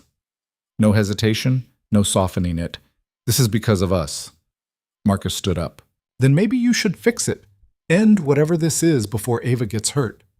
Marcus, Ava warned. No, he brought you into this. Some vendetta that has nothing to do with you, and now you're being threatened because you made the mistake of getting involved with him. Marco's expression didn't change. You're right. That stopped Marcus cold. What? You're right. I brought her into this. I knew Victor would see her as leverage, and I got involved with her anyway. He moved to the windows, stared out at the city. I was selfish. I wanted her more than I wanted to keep her safe. Marco, Ava said. He turned. But walking away now won't protect you. Victor already knows your name, already sees you as connected to me. Ending our relationship won't change that. Then what will? Elisa asked quietly. Finishing the project. Making it so successful that Victor's interference becomes irrelevant, and keeping Ava somewhere safe until we do. You want to lock me up, Ava said flatly. I want you protected. Those aren't the same thing. Close enough. She stood up, walked to where he stood by the windows, kept her voice low enough that the others couldn't hear. You don't get to make this decision for me. Ava, no, you promised me honesty. You promised we'd handle things together. You don't get to switch to protective mode and cut me out. His eyes were dark, conflicted. I can't lose you. Then don't push me away. She held his gaze. We deal with Victor together. We finish the project together. We figure this out together. And if he comes after you, then you do whatever you need to do, but you don't sideline me in my own life. They stared at each other. The rest of the room had gone quiet, watching them. Finally, Marco nodded. Okay, together. He turned to the security men. I want someone on Ms. Carter at all times, discreet but present. And I want updates on Victor's movements. Every property purchase, every contractor he approaches, every move he makes. Already on it, one of them said. Good. Marco looked at Antonio. Double security at the Brera site. No one enters without authorization. Done. The meeting dissolved. Marcus and Elisa left with promises to keep the rest of the team informed. Laura arranged for additional security measures. Antonio made calls. Eventually it was just Ava and Marco in his office. I'm sorry, he said quietly. For what? For all of it. For dragging you into my mess. For Victor knowing your name. For not being able to protect you from the consequences of caring about me. Ava moved closer. You know what I'm sorry for? What? Nothing. Because I made my choice with my eyes open. You told me this was dangerous. I chose it anyway. That doesn't make it okay. Maybe not, but it makes it mine. She took his hand. So stop apologizing and start figuring out how we end this. His fingers tightened around hers. I've been trying to end this for 5 years. Then try differently. Victor expects you to react with force. He's counting on you to make a move he can counter, so don't give him what he expects. What are you suggesting? I'm suggesting we make the Brera building so exceptional that it becomes untouchable. We document everything. We make it public. We turn it into a story about preservation and vision and bringing history back to life. We make it matter to Milan. She met his eyes. We make it bigger than Victor's petty revenge. Marco studied her face. That's not a bad idea. I have them occasionally. More than occasionally. He pulled her close. This is why He stopped. Ava's heart stuttered. Why you what? Why I need you in my life, he finished, but she heard what he hadn't said, felt it in the way he held her, the way he looked at her. Marco, I know, too soon, too complicated, too dangerous. He rested his forehead against hers. Doesn't make it less true. She kissed him, slow and deliberate, tasting the fear and the hope and the certainty she felt settling into her bones. When they broke apart, his driver was waiting to take her home. Marco insisted on the security detail. Ava didn't argue. She could pick her battles. The next few days passed in controlled chaos. Ava worked with heightened awareness, constantly conscious of the security presence shadowing her movements. Marco's man was good at being invisible, but she always knew he was there. It should have felt oppressive. Instead, it felt like Marco's hand on her back. Steady, protective, present. The Brera project accelerated. They leaked strategic details to design blogs, architectural magazines, local press. The story caught fire exactly as Ava had predicted. Historic preservation meets modern vision. A love letter to Milan's past. Within a week, the building had become a minor sensation. Victor Renault's interference started looking less like smart business and more like sabotage of a public good. Permits that had been delayed suddenly cleared. Contractors who'd been scared started feeling brave again. The momentum shifted.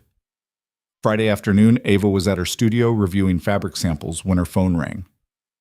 Unknown number, but not Marco's usual unknown number. She shouldn't have answered. Later, she'd recognize that instinct. But in the moment, distracted by deadlines and decisions, she just picked up. Ava Carter, she said. Ms. Carter. Victor Renault. His voice was smooth, cultured, dangerous. I hope I'm not interrupting. Every muscle in her body went tight. What do you want? Just to talk. We got off on the wrong foot at the fundraiser. I'd like to correct that. I don't think we have anything to discuss. Oh, but we do. We have Marco in common, and the Brera building, and your impressive ability to make my life difficult. He paused. I respect that, actually. Not many people have the courage. If this is supposed to be threatening, you're not very good at it. I don't make threats, Ms. Carter. I make offers, and I'm offering you a substantial sum to walk away from the project. Ava's blood went cold. You're trying to buy me off. I'm trying to make your life easier. Marco is a complicated man with complicated enemies. You're talented. You don't need his problems. Thanks for the concern. Not interested. The amount is very generous. Still not interested. Then perhaps we should meet. Discuss this in person. I find these conversations go better face to face. I find they don't happen at all. Pity. His voice hardened slightly. I was hoping we could resolve this professionally. There's nothing to resolve. I'm finishing the project. You can't stop it. Can't I? He made a thoughtful sound. You know, Marco lost his wife and brother because of me. An accident, of course. Nothing provable. But these things happen when people don't listen to reason. Ava's hand shook. You're admitting you killed them. I'm admitting nothing. I'm simply pointing out that accidents happen, particularly to people who get too close to things that aren't their concern. He paused. You seem like a smart woman, Ms. Carter. Smart enough to recognize when you're out of your depth. And you seem like a man who's afraid of losing. Silence. Then cold enough to frost glass. I don't lose. First time for everything. She hung up, then immediately called Marco. He answered on the first ring. Ava. Victor just called me. What? The word came out sharp. When? Just now. He tried to buy me off the project. Then Marco, he basically admitted to killing Elena and Luca. He said accidents happen to people who don't listen. She heard something crash in the background. Marco's voice when he spoke again was barely controlled. Where are you? My studio. Is the security there? In the car outside, I think. I'm sending Antonio. Stay inside, lock the doors, don't answer calls from numbers you don't recognize. Marco, I'm fine. He's just trying to scare me. It's working. On me. She heard him take a breath. I'm coming to you. 20 minutes. You don't have to... 20 minutes. He hung up. Ava sat at her desk, staring at her phone, adrenaline making her hand shake. Across the room, Simone had stopped working. What happened? Her friend asked. Victor Renault called me. The guy Marco hates? That's the one. What did he want? To threaten me. To buy me off. To remind me that people who get close to Marco tend to have accidents. Simone's face went pale. Ava, maybe you should... Don't. Don't say I should walk away. Not you too. I'm worried about you. I know. I'm worried about me too. Ava stood up, started pacing. But I'm not letting some bastard scare me away from the best work I've ever done. Or from Marco. And Victor doesn't get to win just because he's willing to play dirty. Even if it means putting yourself in danger. Especially then. Marco arrived in 15 minutes, which meant he'd driven like a maniac. He came through the studio doors looking like violence barely contained, Antonio trailing behind him.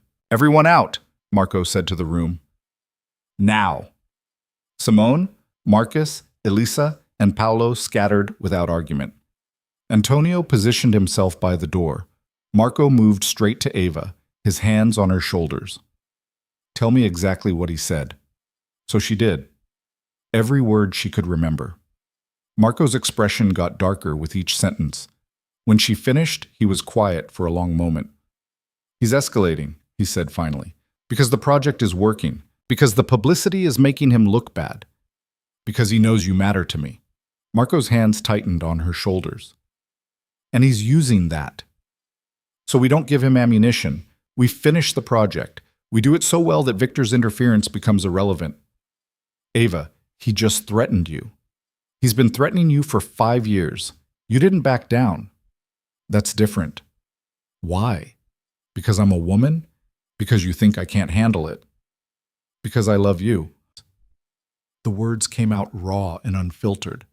Because the thought of something happening to you makes me want to burn down everything Victor's ever built. Because I already lost Elena and Luca, and I will not lose you too. The world stopped. Ava stared at him, her heart hammering. You love me, she repeated. Marco looked like he wanted to take it back, but he didn't. Yes. That's the first time you've said it. I know. You picked a hell of a moment. I'm aware. Ava reached up, framed his face with her hands. I love you too, which is why I'm not walking away, which is why we're going to finish this together. He pulled her against him, his arms tight around her, his face buried in her hair. I can't lose you. You won't. She held him just as tight. But you have to trust me. Trust that I can handle this. I do trust you. It's Victor I don't trust. Then we outsmart him. We make the Brera building so successful, so visible, that he can't touch it without exposing himself. Marco pulled back enough to look at her. And if he comes after you anyway? Then you do what you've been planning to do for 5 years. Which is? Destroy him. Something flickered in his eyes, dark and dangerous and entirely focused. I can do that. I know you can. They stood like that for a moment, wrapped around each other, making silent promises neither of them was sure they could keep. Antonio cleared his throat from the doorway. We should move this conversation somewhere more secure. Marco nodded. My place. Ava, pack a bag. You're staying with me until this is resolved. Marco, not negotiable. Victor called your personal number. He knows where you work. I'm not taking chances. Ava wanted to argue. But the truth was, she didn't want to be alone right now either. Okay, but just until we figure this out. Just until, he agreed. But they both knew it was a lie. The drive to Marco's apartment was tense. Antonio followed in a second car. The security detail had doubled. Milan looked different through the tinted windows, beautiful and threatening all at once. Marco's apartment felt like sanctuary. He locked the door, set the alarm, poured them both whiskey even though it was barely 6. We need a plan, Ava said. I have a plan. Which is, keep you safe, finish the building, and when Victor makes his next move, I'll be ready. That's not a plan. That's reacting. What would you suggest? Ava thought about it. About Victor's arrogance. About the way he'd talk to her like she was a pawn. Like she didn't matter except as leverage. We make him think he's winning, she said slowly. We pull back on the publicity. Make it look like we're scared. Give him confidence. And then? Then we launch the Brera building with every major publication, every design influencer, every cultural institution in Milan present. We make it an event he can't sabotage without looking like the villain. Marco studied her. That's actually brilliant. I have my moments. You have more than moments. He pulled her close. You're sure about this? About which part? The building or us? Both. Ava looked at him, really looked, at the sharp lines of his face, the scar through his eyebrow, the dark eyes that saw too much and still chose to care. This complicated, dangerous, unexpectedly gentle man who'd somehow become essential to her existence. I'm sure, she said, even knowing what it costs? Especially knowing that. He kissed her, deep and thorough and full of promises that tasted like forever and fear all mixed together. When they broke apart, Ava rested her head against his chest, listening to his heartbeat, and tried not to think about all the ways this could still go wrong. The next morning, they implemented the plan. Ava quietly canceled press interviews, stopped posting project updates, made it look like Victor's threats had worked. Marco did the same, pulling back from public appearances, keeping a lower profile. To everyone watching, it looked like retreat. Behind the scenes, they worked harder than ever. Antonio coordinated with contractors.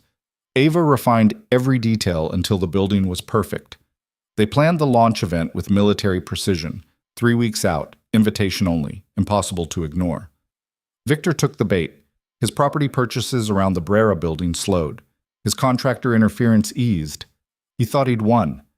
That's when Ava knew they had him. 2 weeks before the launch, she was reviewing catering options with Marco when her phone rang. Her mother's number.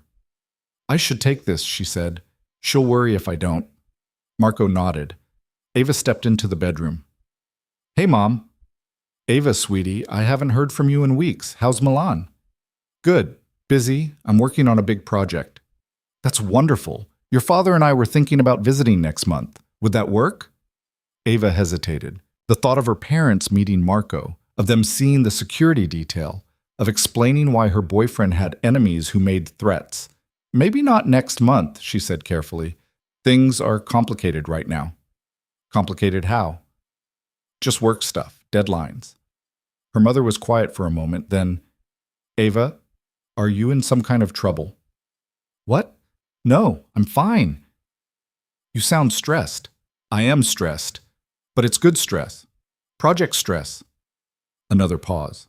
You'd tell me if something was wrong, wouldn't you? Ava closed her eyes. Yes, Mom, I promise.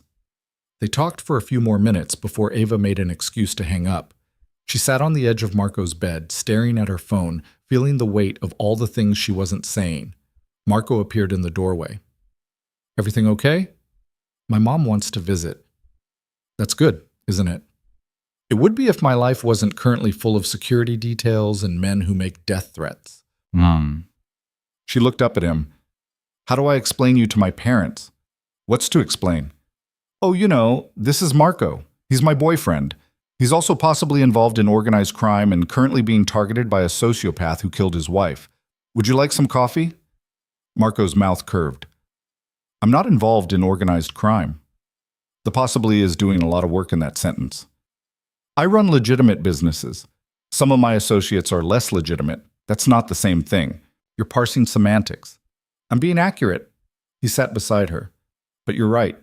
Meeting parents is complicated when your life looks like mine. Do you ever wish it didn't look like this? Every day since Elena died. He took her hand. But I can't change the past. I can only try to build something better. With me. With you. Ava leaned against him. We're really doing this. The launch. The confrontation. All of it.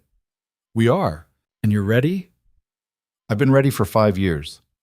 She believed him. But ready and successful weren't the same thing. And somewhere in Milan, Victor Renault was planning his next move, thinking he'd already won. Ava just hoped they were ready for whatever came next. They weren't ready. 3 days before the launch, Ava was leaving the Brera building after a final walkthrough when it happened. Fast and surgical and terrifying in its efficiency. A van pulled up, 2 men got out. Marco's security guy, she'd learned his name was Paolo, different from her Paolo at the studio, moved to intercept.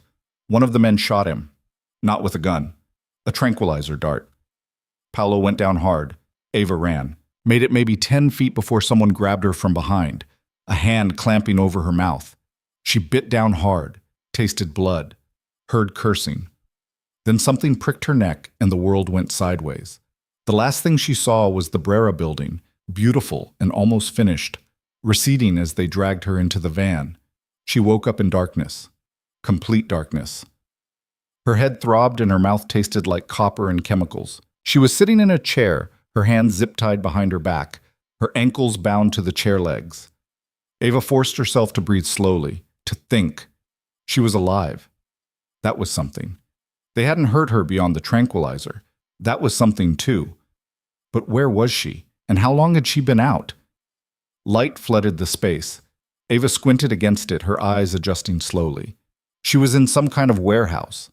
Empty except for the chair she was tied to and another chair about 10 feet away. Victor Renault sat in that chair looking relaxed and entirely too pleased with himself.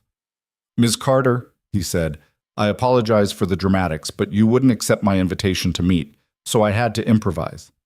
Ava's voice came out rough. You kidnapped me.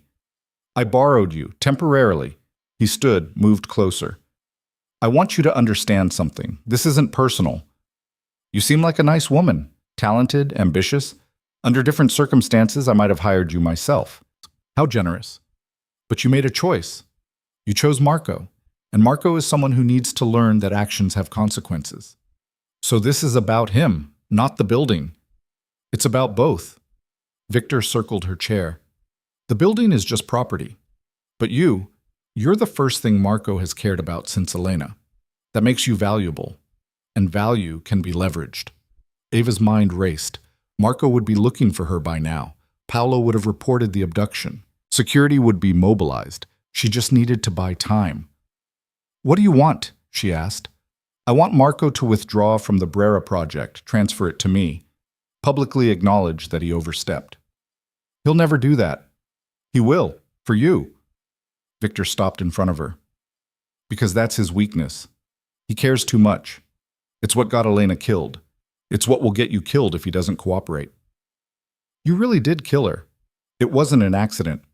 "Of course not. Brake lines are easy to cut if you know what you're doing. The investigation was easy to redirect if you pay the right people."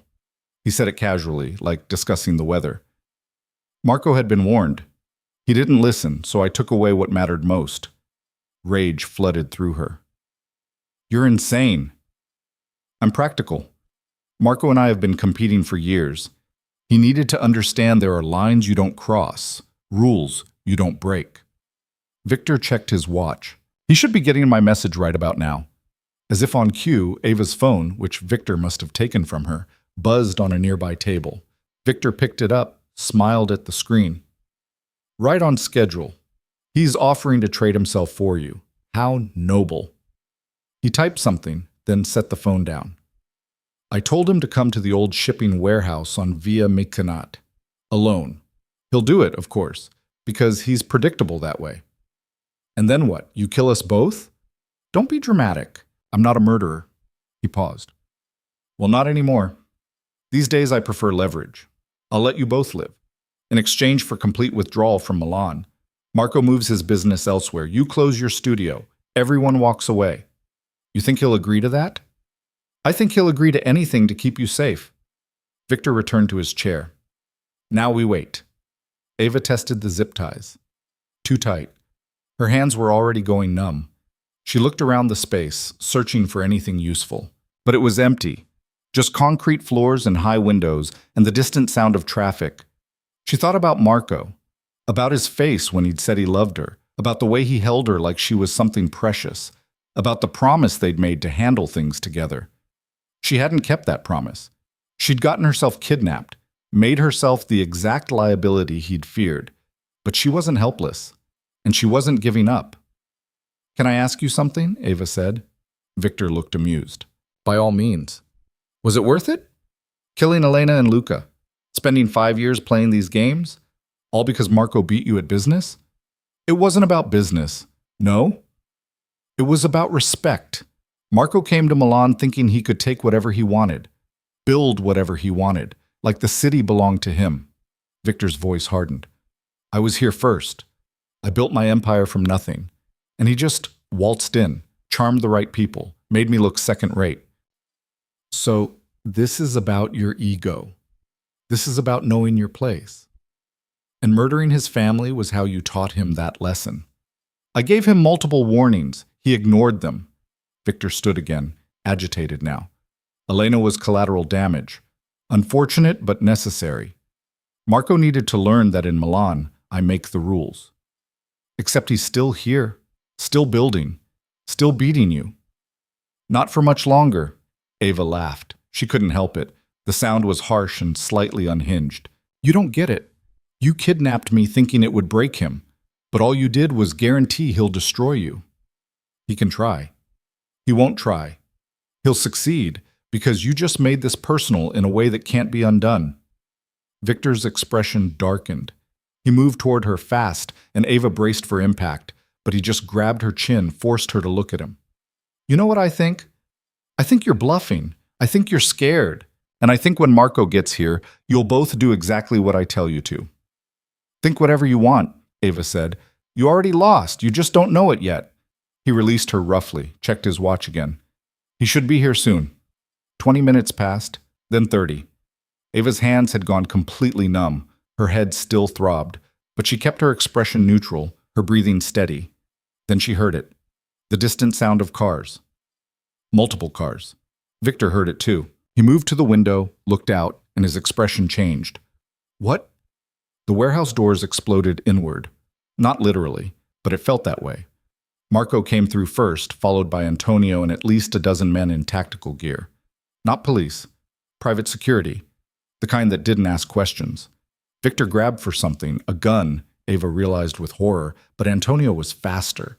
He had Victor on the ground in seconds, the gun skittering across the concrete. Marco didn't even look at Victor. He came straight to Ava, his face pale, his hand shaking as he cut through the zip ties. "Are you hurt?" His voice was rough. "Did he hurt you?"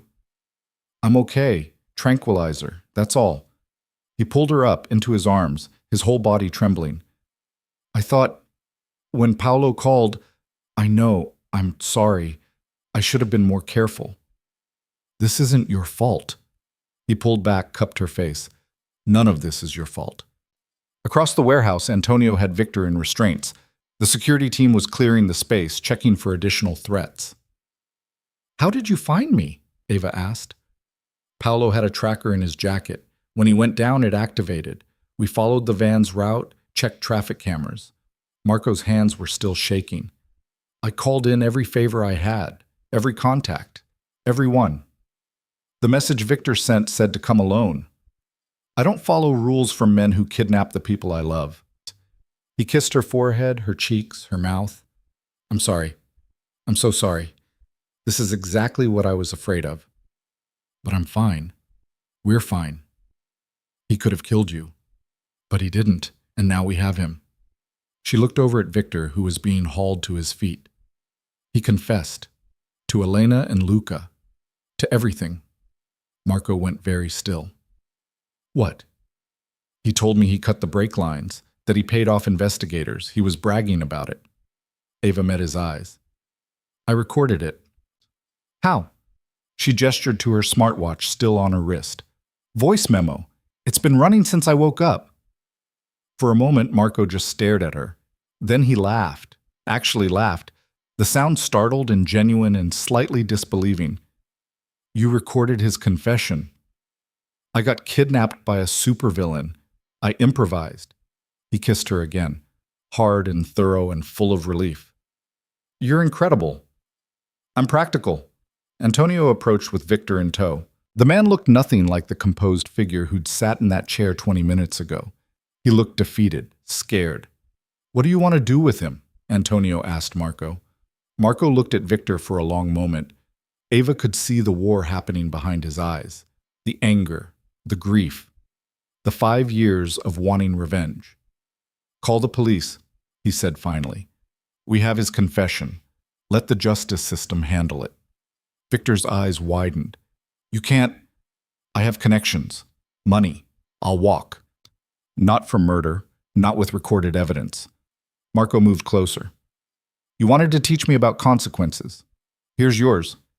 You're going to spend the rest of your life in prison knowing that the woman you kidnapped is the one who took you down." "Marco." "We're done. You and me. You're done." Marco turned his back on Victor, took Ava's hand.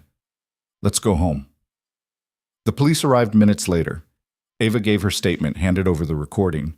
Victor was taken away in handcuffs, still protesting, still threatening. Nobody paid attention. The ride back to Marco's apartment was quiet. He kept his hand on hers, his thumb moving in slow circles against her palm. In the rearview mirror, Ava could see Antonio following in a second car, always watching, always protecting. "I need to tell you something," Marco said as they pulled into his building's garage. "Okay. When Paolo called and said you'd been taken, He stopped, started again. "For about 30 seconds, I couldn't breathe, couldn't think. All I could see was Elena's car, the wreckage, the funeral." Ava squeezed his hand. "I'm not Elena." "I know, but the fear is the same. The thought of losing someone He looked at her. "I can't do this again. I can't survive losing someone else." "Then it's a good thing I'm not going anywhere." "Ava, I'm serious. What happened today? That's my life. That's the risk of being with me. And I know you said you could handle it, but..." She kissed him, cut off the spiral of fear before it could take hold. "I love you," she said against his mouth. "I love you, and I'm staying, and you don't get to protect me from my own choices. We talked about this. I know. So trust me. Trust that I know what I'm signing up for. What if something happens? Then we deal with it. Together." She pulled back, held his gaze.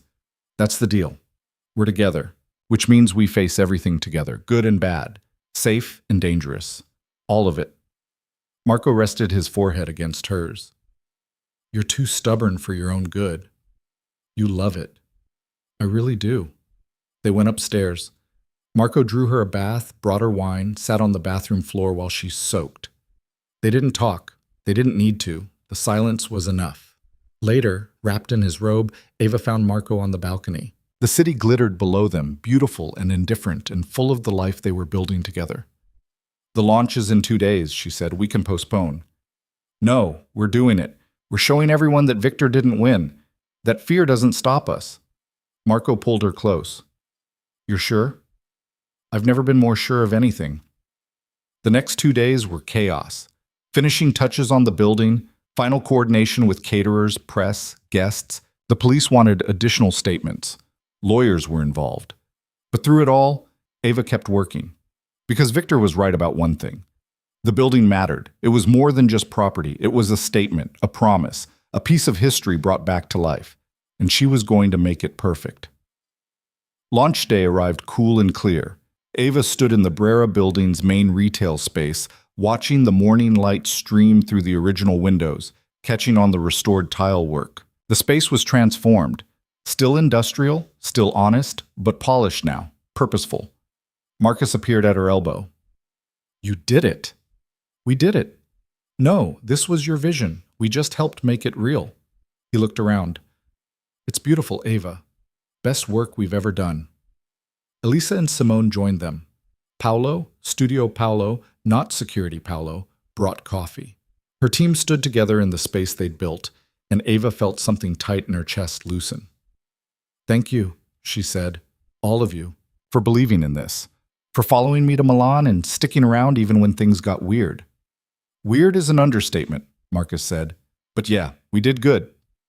The guests started arriving at 6. Everyone who mattered in Milan's design and architecture world, city officials, business leaders, press, the building filled with voices and energy and the particular kind of excitement that comes from witnessing something special. Marco found her in the crowd. He looked devastating in a dark suit, his hair styled, the scar through his eyebrow somehow making him more striking instead of less. You ready? He asked. To give a speech in front of 300 people? Absolutely not. You'll be brilliant. How do you know? Because you always are. The speeches started at 7. Antonio went first, talking about the construction process. Then an architecture critic discussed the building's history. Then it was Ava's turn. She stood at the microphone, looking out at the crowd, and for a moment panic threatened. All these people, all this attention, what if she messed up? What if... Her eyes found Marco. He was standing near the back, watching her with complete confidence, like he knew she could do this, like he'd never doubted it. Ava took a breath and began. When I first saw this building, it was empty, forgotten.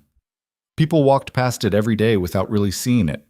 That happens sometimes. We stop seeing things that have always been there. We take history for granted.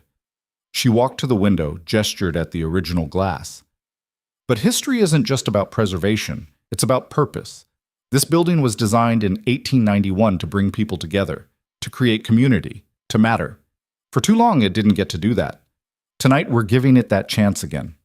She talked about the restoration process, about finding the hidden tile work, about making choices that honored the past while serving the present.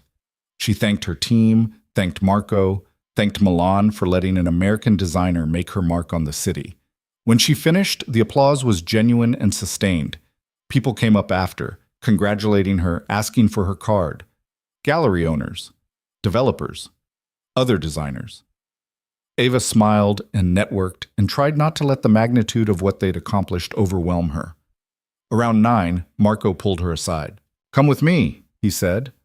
Where? You'll see. He led her upstairs away from the crowd. To the top floor, which would eventually be offices but was currently still empty. Just windows and exposed brick and the city spreading out below them. I wanted to show you something, Marco said. He pulled out his phone, opened an email. It was from a prosecutor. Ava scanned it quickly, her eyes catching on key phrases. Confession admissible. Flight risk denied. Trial date set.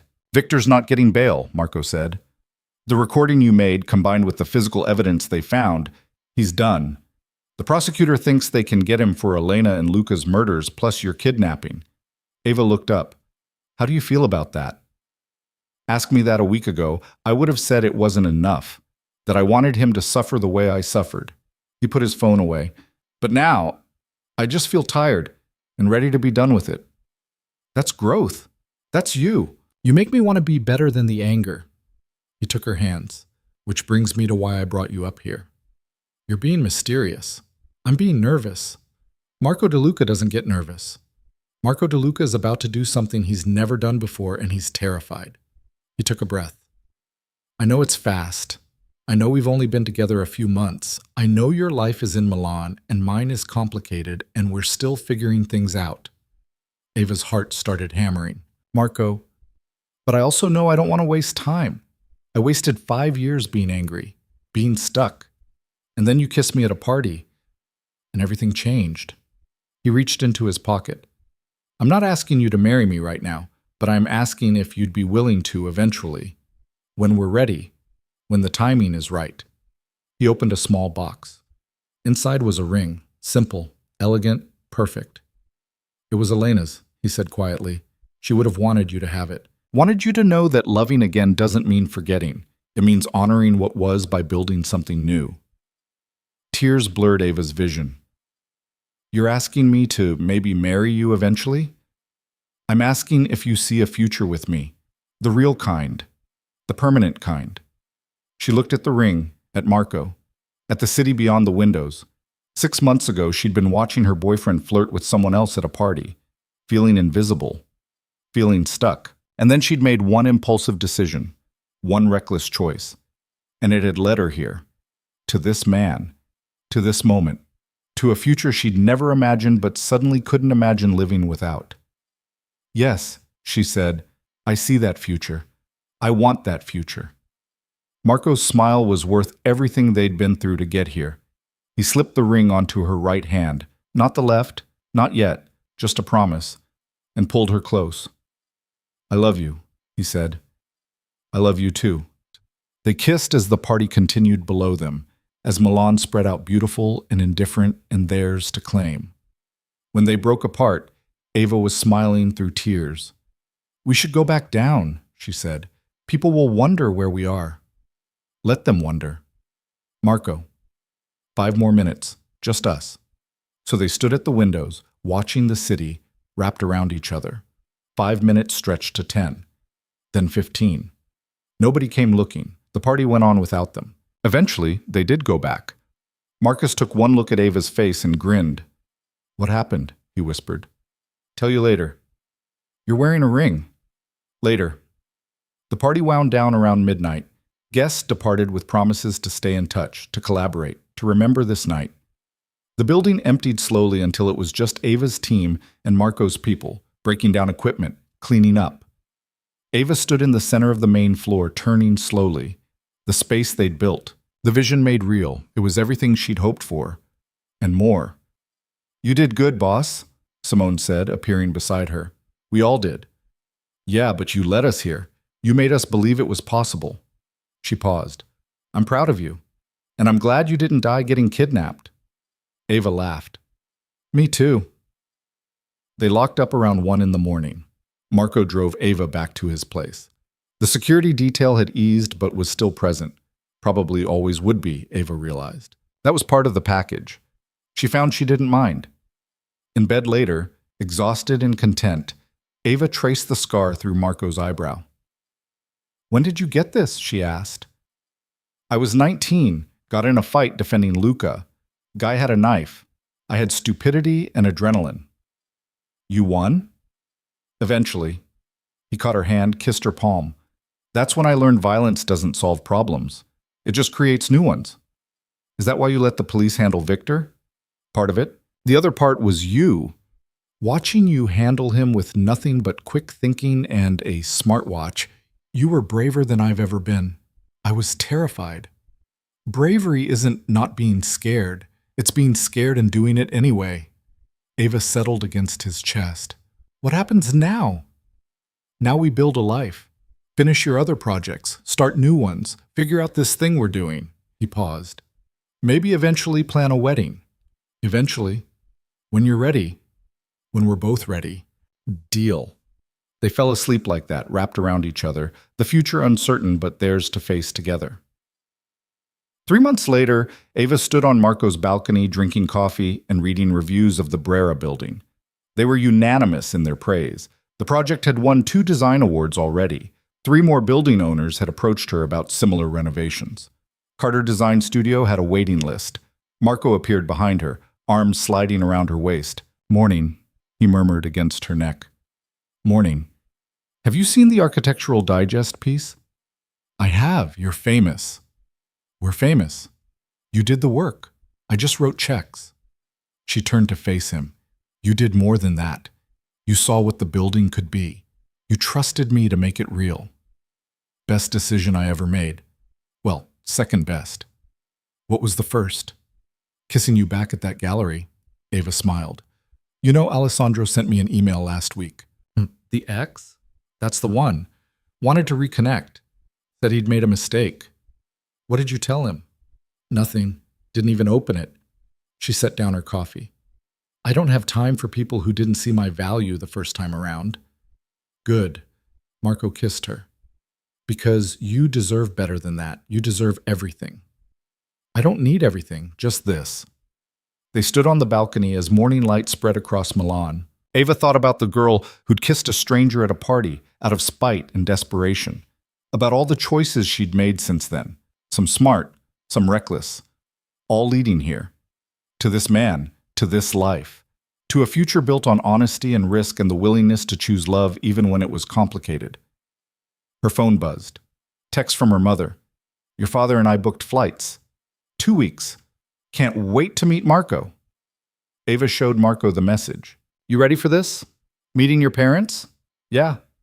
Terrified. But I'll survive. He pulled her closer. We'll survive. Together. Always together. 6 months after that, on a warm day in Naples overlooking the sea, Ava stood in a simple white dress holding a bouquet of wildflowers. Marco stood across from her in a dark suit, his eyes never leaving her face. It was a small ceremony. Just their closest people, Marcus and Simone and Elisa, Antonio, Sophia from the restaurant, Ava's parents who'd flown in despite their initial concerns and immediately fallen in love with Marco's grandmother's kitchen. The officiant asked if they were ready. Marco looked at Ava. I've been ready since you grabbed me at that gallery. That's a lie. You looked confused. I was. Best confusion of my life. They exchanged rings, new ones chosen together, symbols of what they were building. The officiant pronounced them married. Marco kissed her like he meant it, like he always would, like this was just the beginning. The reception was at Sophia's restaurant. Simple food, good wine, people she loved. Ava danced with her father, who told her he was proud of her. With Marcus, who told her he'd always known she'd figure it out. Late in the evening, she found Marco on the restaurant's terrace, looking out at the sea. You okay? She asked. More than okay. He pulled her close. I was just thinking about Elena, about Luca, about how they'd be happy to see this, to see me happy. I think they would too. And I was thinking about that gallery, about you walking up to me and just going for it, asking for what you needed. I needed to make my ex jealous. You needed to feel powerful, to remind yourself you had choices. He turned to face her. You gave me that same thing. You reminded me I could choose something other than anger. Ava cupped his face in her hands. So we saved each other. In the most chaotic way possible. Would you change it if you could go back? Marco thought about it, really thought. No, every mistake, every complication, every moment of fear, it led here, to you, to us. I wouldn't change a second of it. Good answer. They stayed on the terrace until the party moved inside, until the stars came out over the water, until it was just them and the future and the certainty that they'd found something worth fighting for. A year later, Ava opened the door to a new building in Rome. Another renovation, another challenge. Marco was there, watching her see the space for the first time. What do you think? He asked. She walked through slowly, seeing past the decay to the possibility underneath. I think we can make something incredible here. We usually do. You know what I love about this? About us? What? We keep choosing each other every day, every project, every moment. We could play it safe. But we don't. Marco pulled her close. Where's the fun in safe? Exactly. They stood in the empty building, Milan and Naples and all their past behind them, Rome and the future ahead. Ava thought about that girl at the gallery, desperate and angry and brave enough to take a risk. She'd come a long way. They both had. And the best part? They were just getting started. Because sometimes the worst moment of your life, watching your boyfriend betray you, feeling invisible, making one reckless decision out of spite, leads you exactly where you were meant to be. In Marco's arms, in Milan's heart, in a life built on honesty and trust and the kind of love that survives kidnapping and death threats and meeting each other's parents. The kind of love worth fighting for. The kind of love that lasts. Ava kissed her husband in their new building, in their new city, in the life they'd chosen together. And when she pulled back, she was smiling. "Let's get to work," she said. "Always," Marco agreed. And they did.